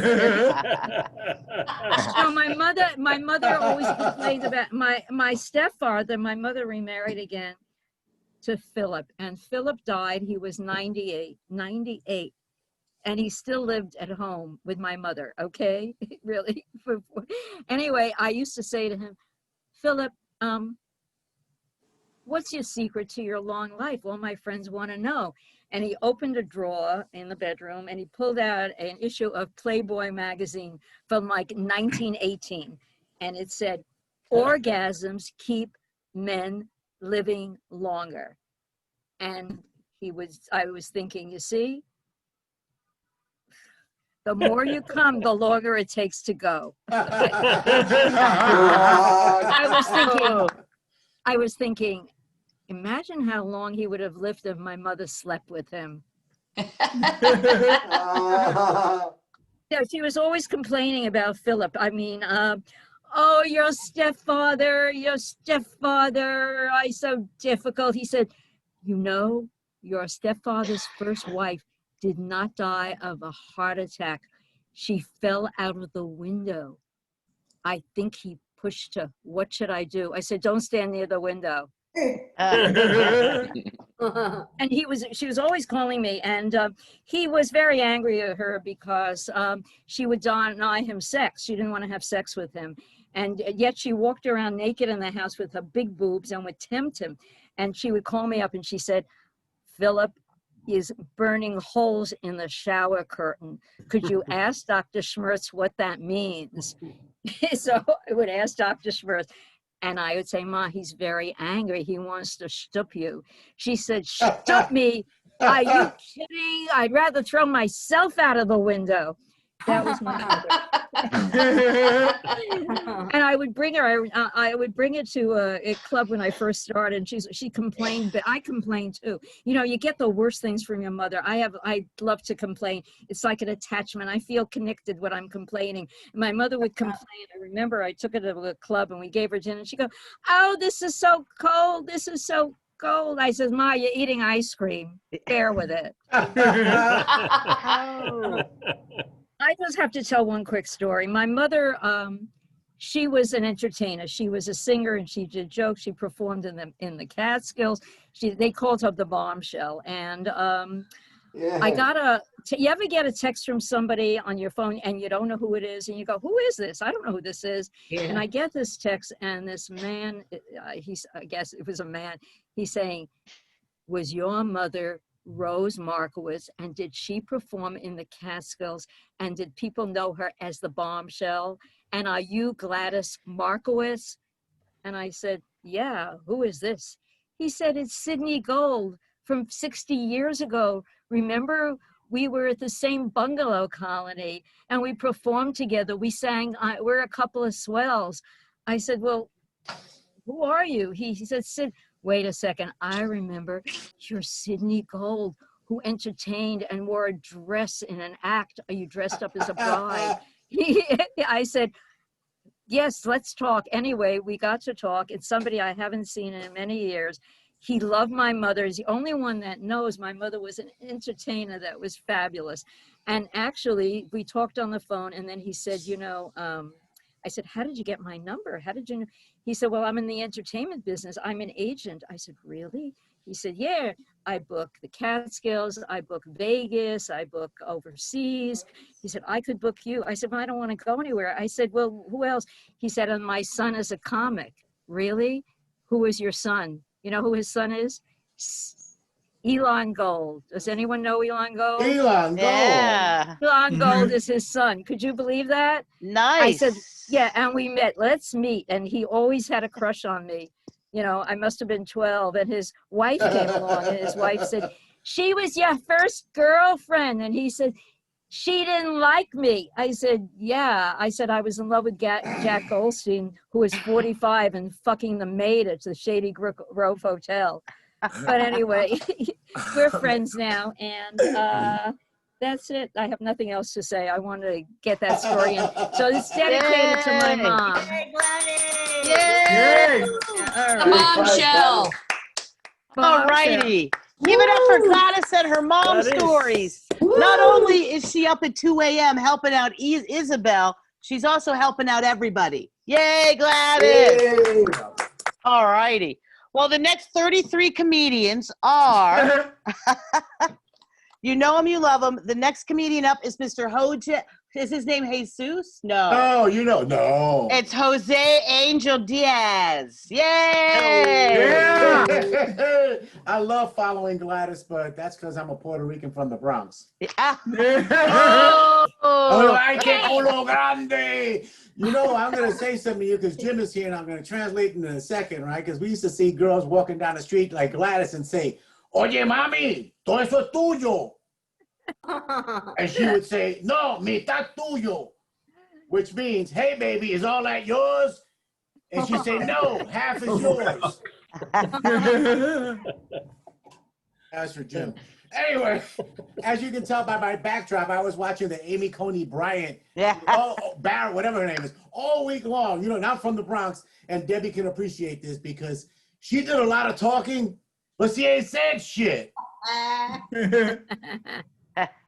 But the strangest thing that she did say, right, which I found kind of appalling and shocking, she said that she went with her family to the place in Haiti, the reform school. She went to Haiti to pick up her kids. Can you imagine all those other little Haitian kids seeing these 7 white people coming to pick up a kid and not picking them?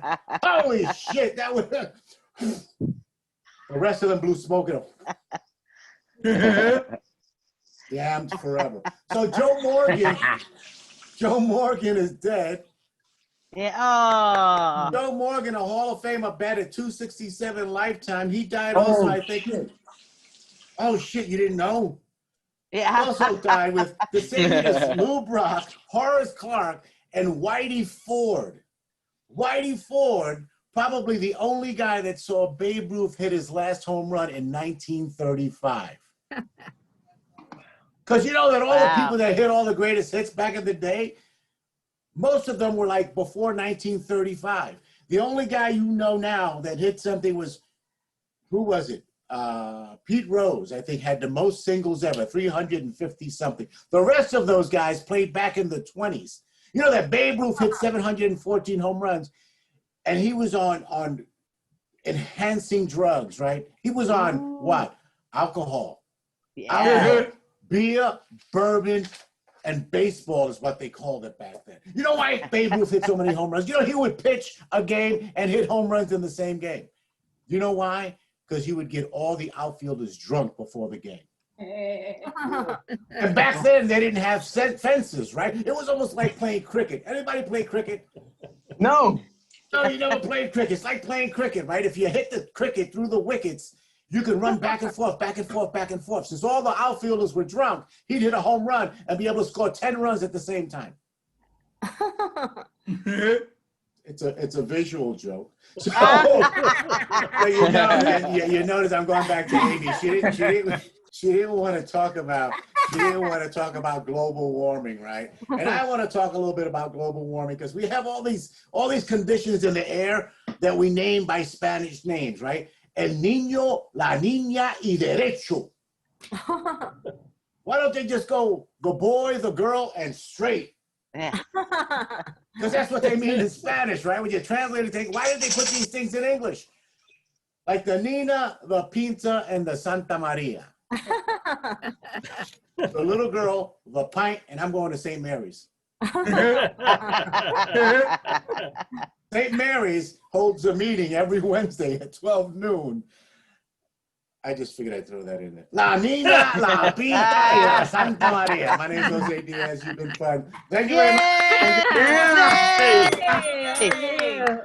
Hip hip Jose. Ay. La Niña, la Pinta, la Santa Maria, la Jeff Greenberg.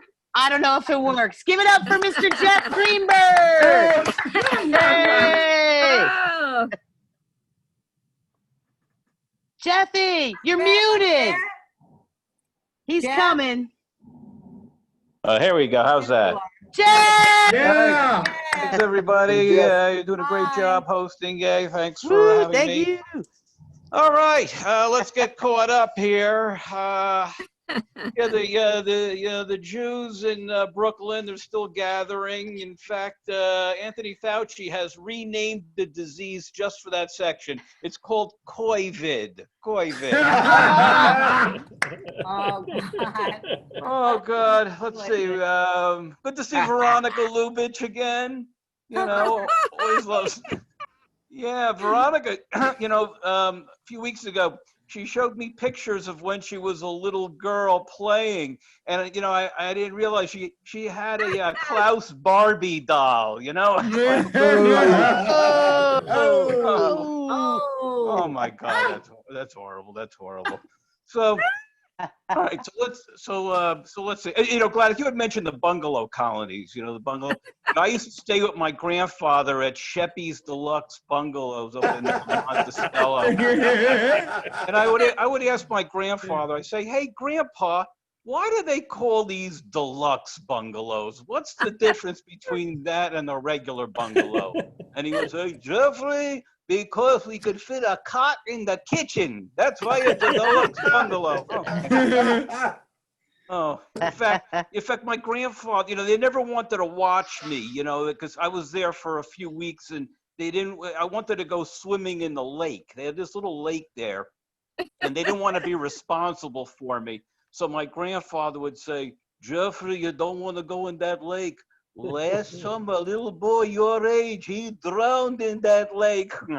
So I'm like 9 years old, and that night, sleeping on the cot, I'm having nightmares, and I'm seeing like the ghost of the little boy coming to get you at the bottom of the bed.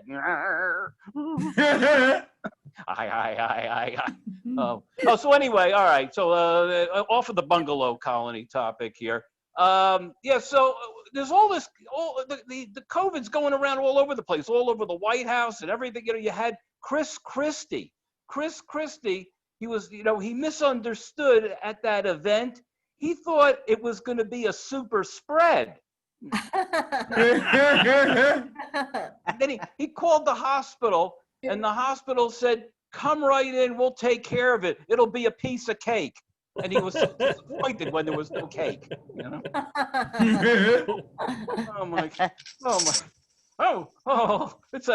It's a tambourine again, you know. I don't know whether I should break into Camptown Races again, you know. It's like a minstrel show. Camptown Races, sing this song, do it all. All right. I don't know. But all right, so I just leave you with last thing. I have been watching the hearings this week with Amy Cody Barrett, and you know, they try to keep asking her about different things about you know, abortion and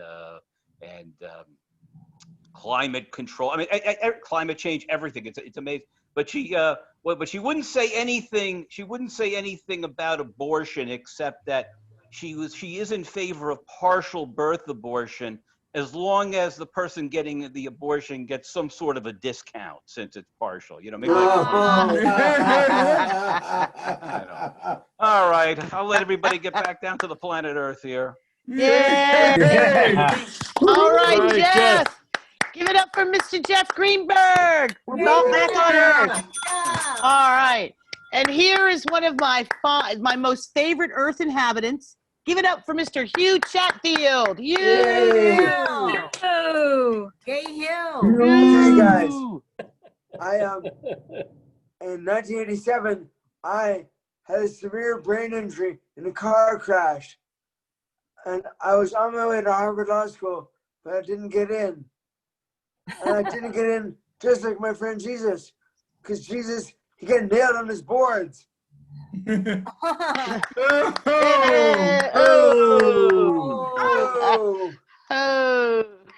then I'm in the hospital, right? I'm watching television, and I couldn't believe it.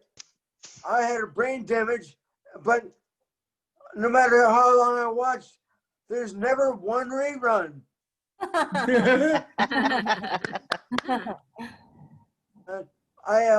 Chad talked about the cities of Israel being tables at the wedding. I went to a wedding. You know what my table was? Beirut. But folks, I really did go to Beirut. I thought I wanted to be a photojournalist. I said, I'm going to Beirut. My family was not happy, and but I got there. I was happy. There was a little Australian journalist, and she wanted sex, so it was great. But she's a tiny kangaroo down sport, so I tied her down. It's great. Then I went to this riot between the Sunnis and the Shias, and they're up on top of this parking garage, throwing concrete rocks down at me, and I'm going, shit, they're gonna hit me in the head. I need a yarmulke. Okay.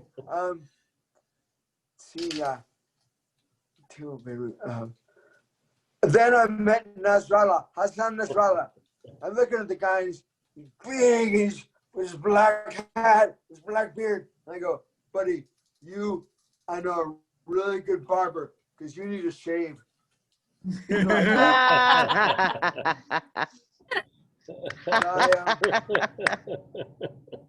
Thank you. 30 more seconds, Hugh. Well, I'm reading the personals, right? I get back into this country and I'm reading the personals, and there's an ad in the Men for Men section that says, "I can suck cock better than her." I said, "Oh, that's disgusting. I can suck cock better than she."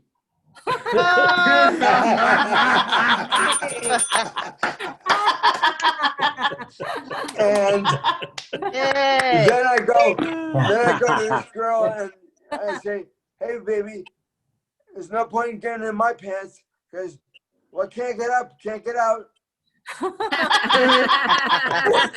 Good. Thank you very Yay, much. Hugh! Good. Give it up for Hugh!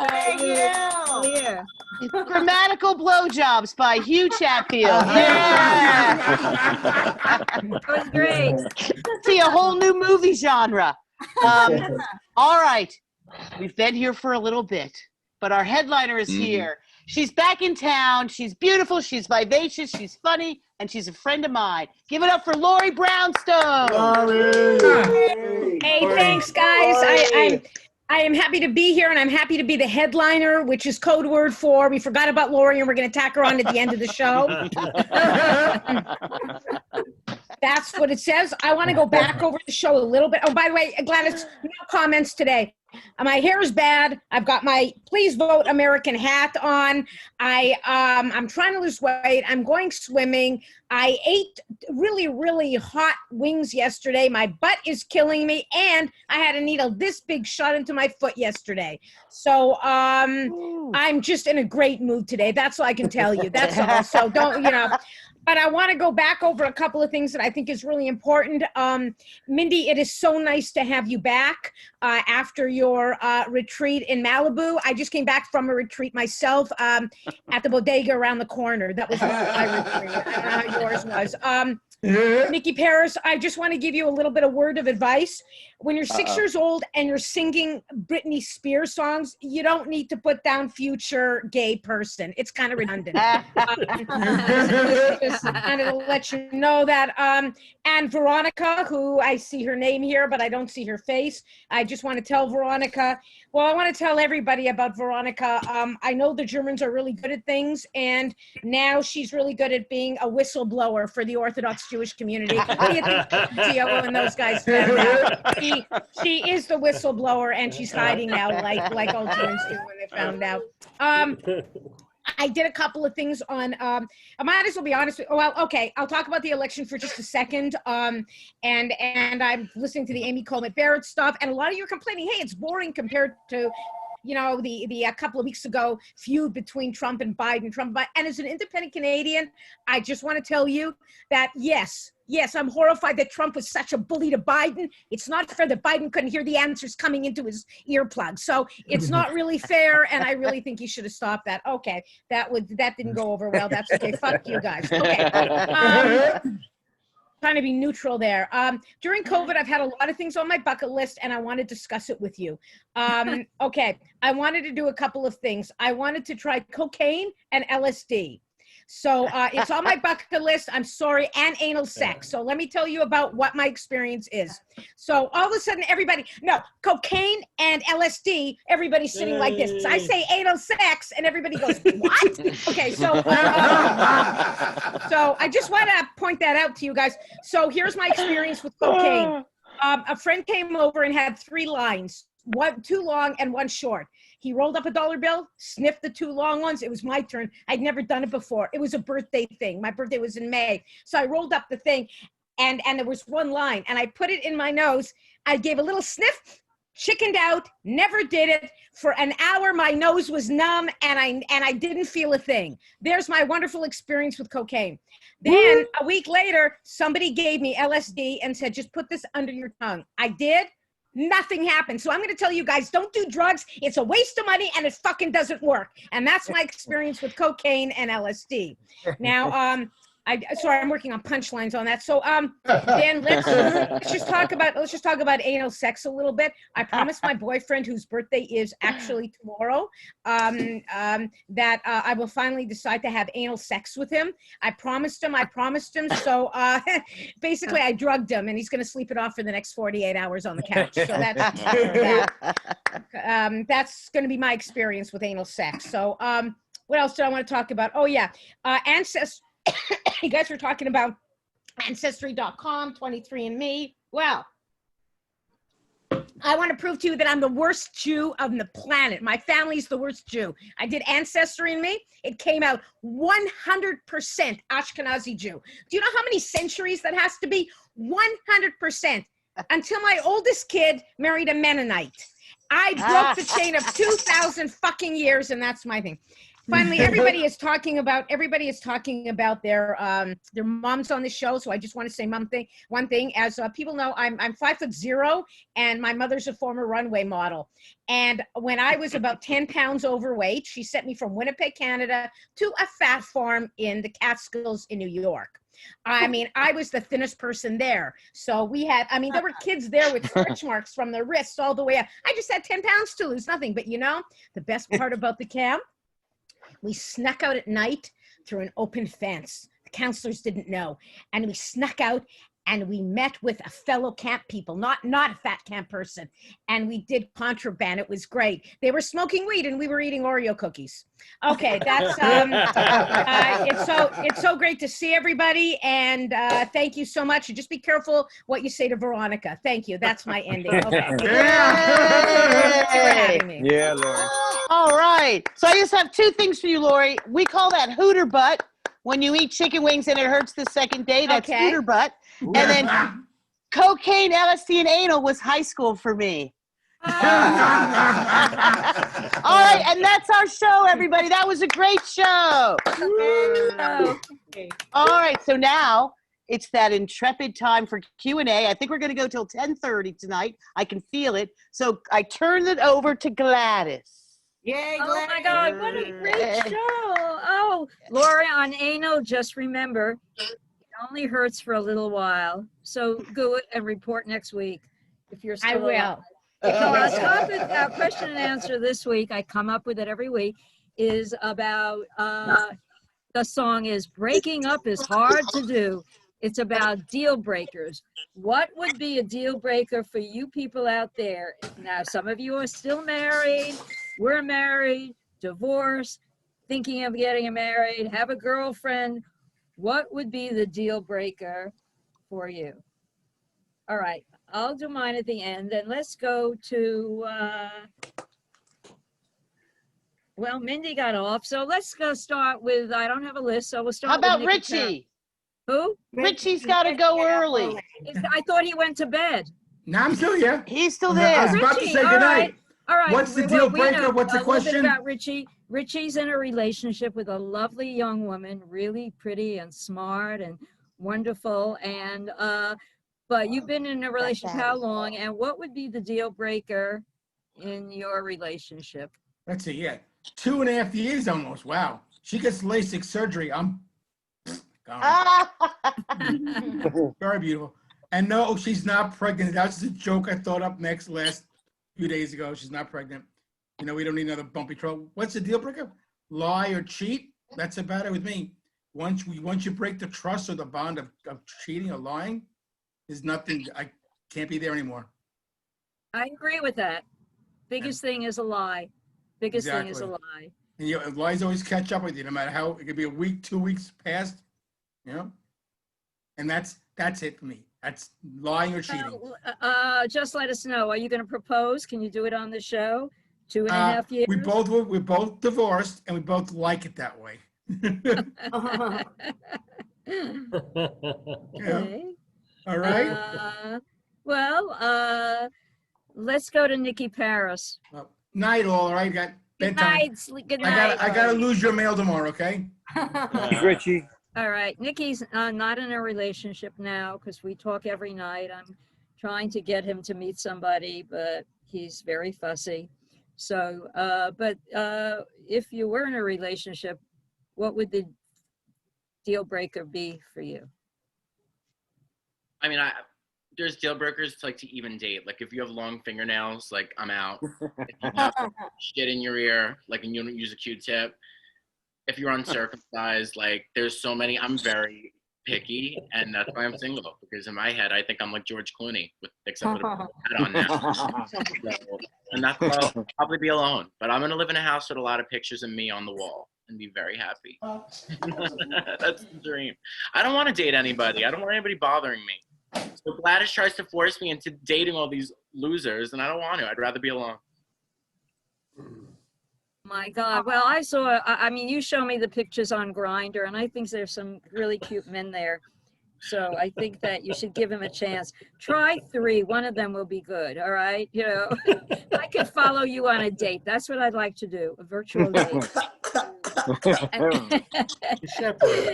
You're only looking for good looks. They fade very quickly. You're just left with the person.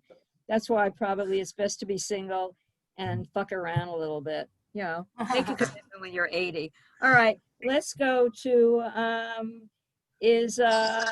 Veronica. Veronica, you were divorced or trying to get divorced? That really did. We can't hear you. Oh, you're muted. I'm trying to get divorced and qualify for Medicaid, so that's where I am in my life. Well, what was your deal breaker? Why did you break off with him? He wouldn't sleep with me for 8 years, and then I got sick of it. He's fucking crazy. Was he gay? If he wouldn't sleep with you, he must be gay, a little gay.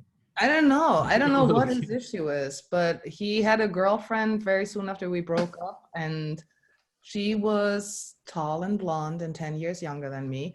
But the same thing, they were hot and heavy for a few months and then nothing. So I guess as a deal breaker is if you refuse to have sex with me like once a month. That's a good deal breaker, Veronica. That's pretty reasonable. This is coming from Shower Boy. If you were with that would have never happened if you would be with a nice Jewish boy like Jeff Greenberg, okay? Yeah. But I think he Or Jim watches the Maywell. show every week and thinks about you. For you. And instead of watching pornos, he's picturing you naked. And this is what he does because he's in love with you. He's still on, Gladys. Oh my God, he didn't get off? He probably will get off when he gets off the show. He'll probably get off, okay? All I know His wife will say, "What are you doing, Jeff?" "I'm doing Veronica." Okay, you don't have to be bothered. Okay. Mike Hernandez is here. Where is Mike? I wore this shirt. Where is Mike Hernandez here? Yeah, I'm here. We've I'm seen here. a lot of Mike I wore tonight. this Yeah. shirt because I thought you'd be on, and I think you have the same one, right? Yeah, I Same one? do. So mine is made for men. So, Mine is made for men. what would be you've been living with that wonderful woman for a long time, and you have fear of marriage and fear of really plunging in, and you still what would be the deal breaker in your Well, for me, what would be a deal breaker for me? No, not I'm Yeah, talking you. to you. Yes. if I will meet Jennifer Lopez, then it will be a deal breaker for my girl and I. Like, sorry, baby, but Jennifer Lopez likes me. Goodbye. Jennifer She Lopez will should break leave the you deal. immediately. Forget about you. Yeah. Like, baby, I'm sorry I'm leaving you. It's Jennifer Lopez. She'll be like, okay, you go ahead. All right, so Mike, how about something on this planet? Can I What ask are you you something? talking about? Why don't you want to get married to her? No, I do want to get married. I just don't know. I don't respect marriage. I do want to get married, but it doesn't mean the same thing as it means to women. I don't know. I don't care about marriage, but I appreciate what she thinks about it. So I love her. I know what love is. I don't care about. I care about love. I don't care The about more marriage. you're talking about, the more you're stuttering. I mean, you're Yeah, very you know, nervous he's- about it. I really. Sounds like what I said about Amy. You know, doing a lot of talking, but you ain't said shit. Oh, it's Jose from the top row. My girlfriend just put From the top rope coming down. My girlfriend just put the television on mute. Am I on your top row, Jim? Top rope. That's it. Superfly The one reason to get married is if you two or one of you get the COVID and you're in the hospital. Unless you're married, they won't let you come in.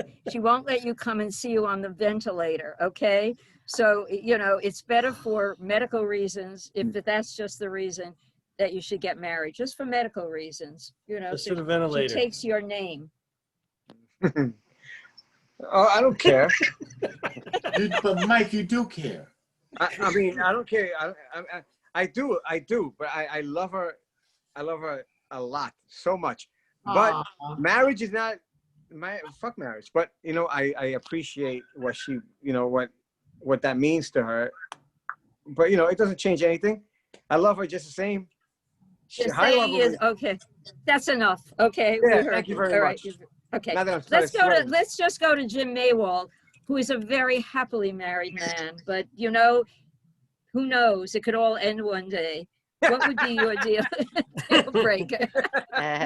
Help Mike Hernandez. No, Well,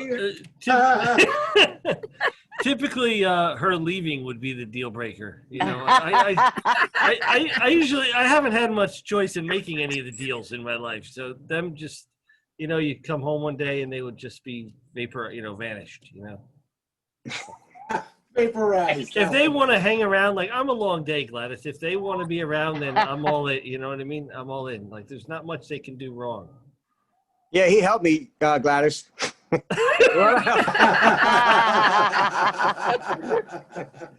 Even if you found out your wife was having an affair, let's say with Jeff Greenberg, well, that won't happen. But let's say if you suddenly came home and said, you know, the Well, that fireman- actually, It could happen. interestingly enough, no, like before I met my wife, there was this girl and she said to me, you know, I'm seeing another person. And I was like, well, does that mean like we're not going to see each other anymore?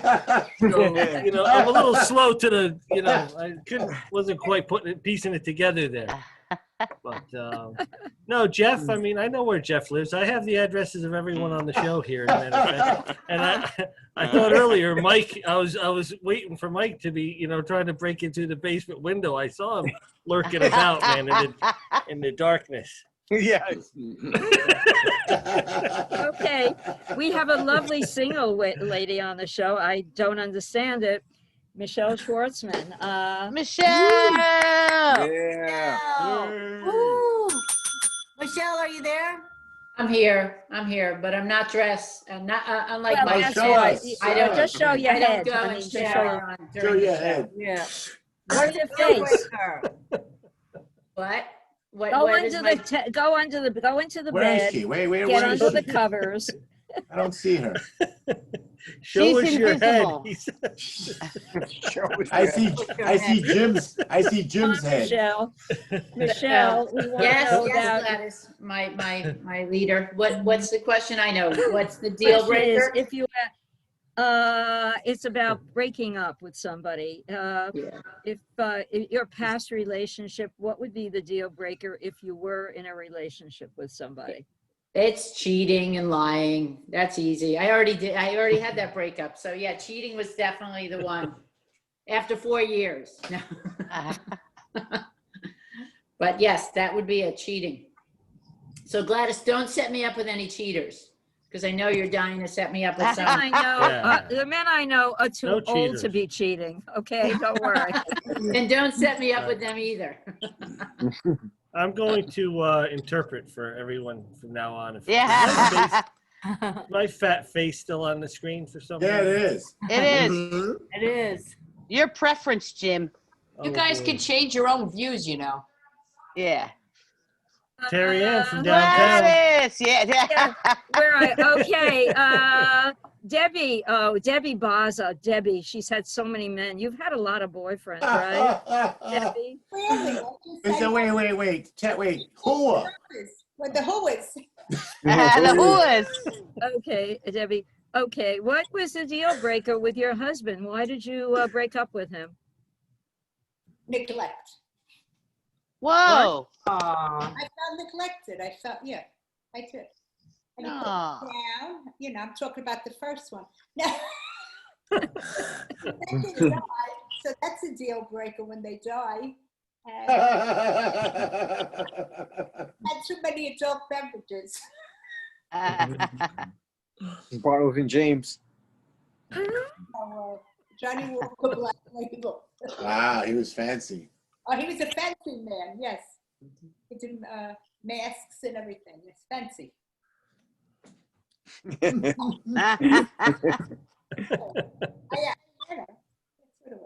Well, you look like $1 million now, Debbie. I hope you're happy now. Yeah. I love your little heart necklace. Yeah. Oh, because it's Gladys approved with these earrings. Yeah. You're cute. I knew you had the Simon stamp of approval. No, she looks good. I like your hair down like that, better than like, you know. Jose, you've been married and always had a girlfriend.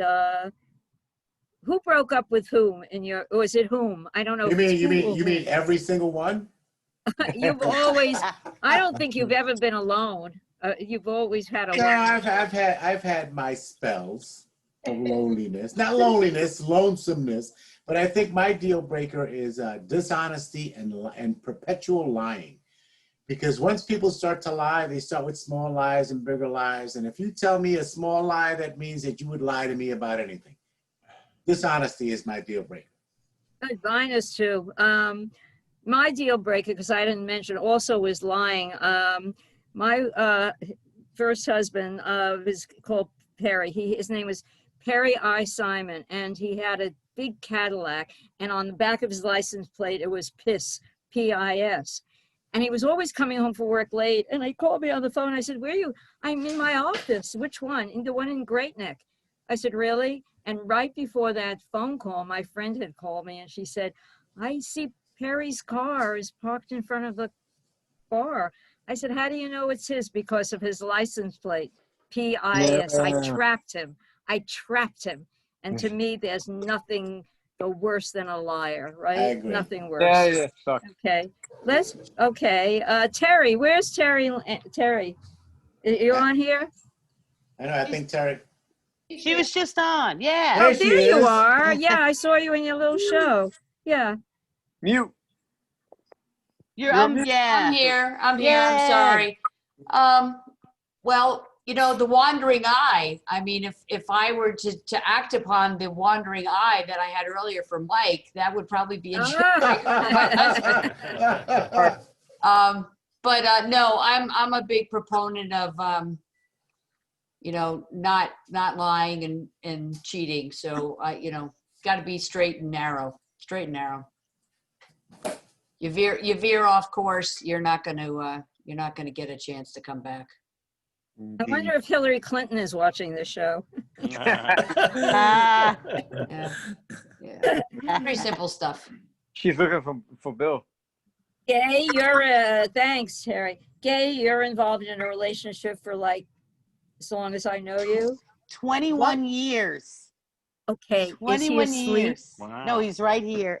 Where, no, he can't hear you. Yeah, I bought him headphones so he can listen to TV while I do this so he doesn't hear me. Okay, so you've been in the relationship a long time, and obviously you have a simpatico, you have a lot in common, you know. But so ultimately, what would make you say, Benito, you know? Well, if I ever caught him cheating, I would totally dump him. But he's never cheated, you know, but he was a vicious alcoholic when we first met. And I made him be clean and sober with weed. So we've been through a lot in this 21-year period. But I must tell you, like it's so funny because I met him in the bar underneath my house. He came upstairs to smoke a fatty, and now he's been here 21 years. And so, but I think cheating, you know, he lies like a fucking rug and he never has any money, and I haven't thrown him out yet. So it would be cheating. Well, you know, I see he's looking better, but he was very heavy. I mean, you don't have to worry because. Well, we were both, I had just lost 80 pounds on Atkins and he was 60 pounds thinner. Wow. And then we gained all that weight back in this 21 years. And now, unfortunately, he has a pacemaker and a defibrillator and we're still fucking fat. So, we have to kind of work on losing weight. The pandemic has not been good for us, but I have O blood and have been taking 1,000 cc's of vitamin C every day. I'm immune. He's getting thinner. He's getting thinner. No, he is. You know? He is. So you better be careful. You know, you never know. It's the sugar. It's the afternoon weed and the sugar, and you know you can't have the peanut M&Ms before dinner. That's why we look like this. The munchies. All right. Well, thank you, Gladys. Thank you. Isabella has a boyfriend. She's had him since she's 4 years old, so very hard for her to break up. And the doggy. So I think she might want to, but what would be the deal breaker? I do. I really do. My deal breakers, if obviously, as you can tell by the way that I coddle this baby, if you're not willing to treat this dog like a real child, I can't be interested in you. That's my deal breaker. This is my little baby. I put clothes on him. He has Halloween costumes. I bought him a raincoat the other day, and now we have matching raincoats. But what's funny is the dog doesn't like us at all. He loves you, Isabella. Yeah. He just wants to sit on my lap. Love that So dog if you too. don't love I'll my take dog, that. don't even speak to me. Dog is the cutest dog. Oh my God. Okay. Jane Shapiro. I miss Jane, and the only time I ever see you guys. I've been working. Where are you, Jane? I don't see you anymore. We went to Gracie Muse and Anna, and everybody was there and asking. Yeah, she wanted to be on the show, but you know me, I'm flaky. I lost her email and her boyfriend. Yeah, it was So great. great to see all of you. I finished correcting papers like 45 minutes ago. Can you believe that? Oh my God. Wow. So I would say for me, a deal breaker is somebody who doesn't have interesting ideas. Somebody who's just like blah to talk to. Yeah. That would be a deal breaker. And also somebody who smokes cigarettes. Okay, but you're in a relationship. How long has it been? Yeah. A long time, but he doesn't smoke cigarettes. And he's pretty interesting to talk to. Aww. He's the life of the party at the Muse Tavern. He's cute. Okay. All right. Thank you. Thank you for sharing. And now we have, he's still a bachelor, but I understand he's getting closer to being in a committed relationship. Is Chad still here? Chad, did Chad go off? Chad Kaplan gone? I'm here, Gladys. Oh, Chad, hi. Look in the hole. You tend to look down. Look in that hole. You're adorable. So I know that we've discussed it and you're getting closer to thinking about making a commitment because I know you want children and a puppy. So whenever the right one comes along, then that'll be it. I have so many things, like I have so many requirements that I don't feel like I can really afford to have deal breakers. So She's got to be Jewish. She's got to be willing to leave the New York area. I can't date divorced women because I'm in the Jewish religion. I'm what's called a Kohen. So I descend from, based on my genealogy, my 23andMe results. I can't. I'm not allowed to date or marry a divorced woman, according to the tenets of Judaism. So my dating pool is basically like 6 human beings. So if a woman wants to lie, to cheat or steal, or I don't really have much recourse at this point. So I'm pretty much stuck if she fits into my limited bubble. So. You live in Baltimore, right? So I do. they'd have to be willing. Yeah.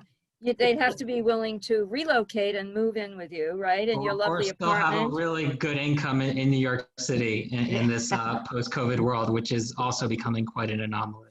So. You're a catch. You're a cat. 35-year-olds, good job, educated. If anybody's out there between the ages of 18 and 50, Jewish, you know, never divorced.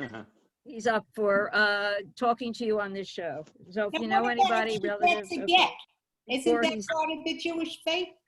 No. So I didn't know this is turning into a Torah class. But, is this all based on the 23andMe thing, the Jewish thing, or were you Jewish before that? 35 and not married? Well, I don't get it. I thought I was Filipino until 6 years ago. Yeah, so most Jewish people, as long as a woman gets a get, you could marry her.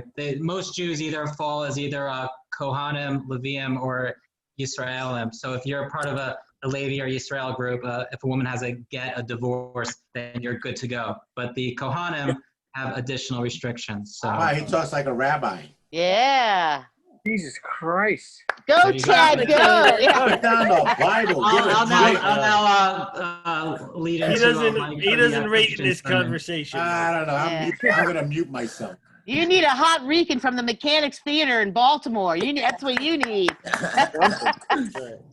Let's go, Jean Kim. Where's Jean? Is she on here, Jean? Yeah, I'm right here. Jean, your sister lives in Baltimore too, and she's She'll fix you up. Yeah, but she's not Jewish. She's not a Kohen, though. Maybe she could convert. She'd convert for him. And she's got a puppy. She's got a doggy, and he wants a dog. Yeah. It's like Ivanka and Jared. I see it now. What neighborhood in Baltimore? Right now. Yeah, this week. What neighborhood in Baltimore? She's like near the Inner Harbor. So she's like in the only non-black neighborhood there. Prospect Heights. Prospect Heights. Yeah. The aquarium. Yeah, she lives Point. She probably lives like 10 blocks away from the aquarium. Prospect Heights. White Heights. Okay. So what's your deal breaker? You're with handsome Tony the Guido. Yeah, what's your deal breaker? What's your deal with breaker? Tony? Oh, well, I mean, when I met him, he was married. So, I mean, we went through a lot. Yeah. So you were the deal breaker. Yeah. Oh. So, That's hilarious. We have a pretty high threshold. I would say, one of the deal breakers would be like, Tony is 6'3", but our division of food in the house is he gets 40% and I get 60%, believe it or not, even though I'm a foot shorter than him. So this division works very well for us. If it ever changed so that I got a lesser portion, we have to discuss things. That would be potentially a deal breaker.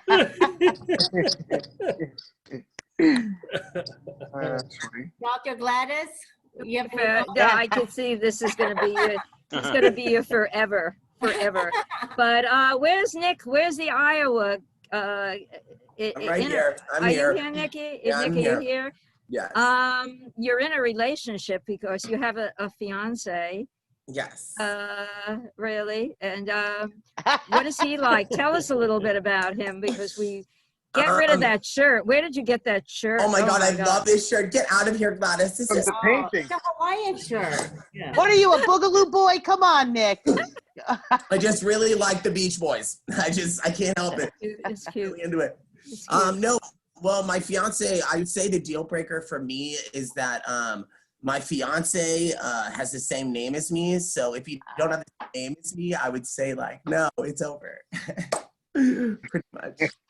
I'm arrogant. My name's Nicholas Ryan Hawk and his is Nicholas Ryan Smith. We didn't fucking look for this. It really just stumbled upon it. Oh, that's and so, but there's just something so great though about screaming your own name out when you're climaxing. You know, it's like it's really good. How long have you been in this relationship? I have been in this relationship for 5, almost 6 years. Wow. Wow, that's a long time. Yay, Nick.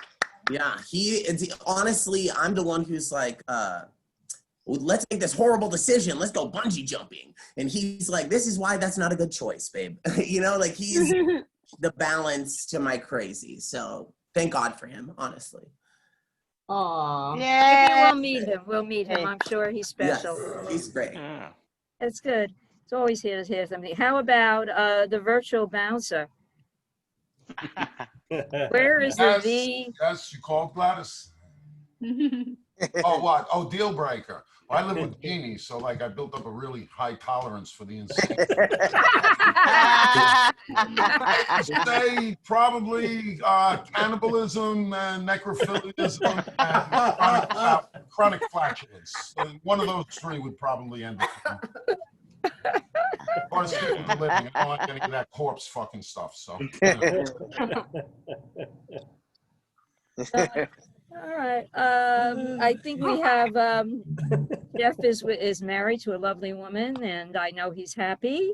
And but what would make you break up with her? And don't say Veronica. Well, let's see. The deal breaker with me would be when my wife gets over her month-long laryngitis. I think that might end it once she starts speaking again. I think that might. Oh, no, I don't know. I think if she decides that she doesn't like spectator sports, and we're both big into baseball and football, and so if she decides no more sports, that might be it, because that's really the only thing that really keeps us together, actually. Just, you know. If, like I said, if she's going to keep the MSNBC on all night instead of watching the Met game or something, I think that might be the end. You know, Honest, that's honest. All right. We have. I think Steve Ballo went to sleep. But we have Hugh. We have Hugh. I know Hugh. And did Lori go off? Lori went off. Yeah. All right. So you, I think we have just you, and see if anybody else. Hugh. If you were in a relationship with somebody or have been in your past, what would be the deal breaker? What would you If not she's put an up with? anti-Semite. Anti-Semite? Oh. If she's an anti-Semite. If she can't see that Jewish people are not cheap, they're just trying to save money because every other person on the planet is trying to kill them and deprive them.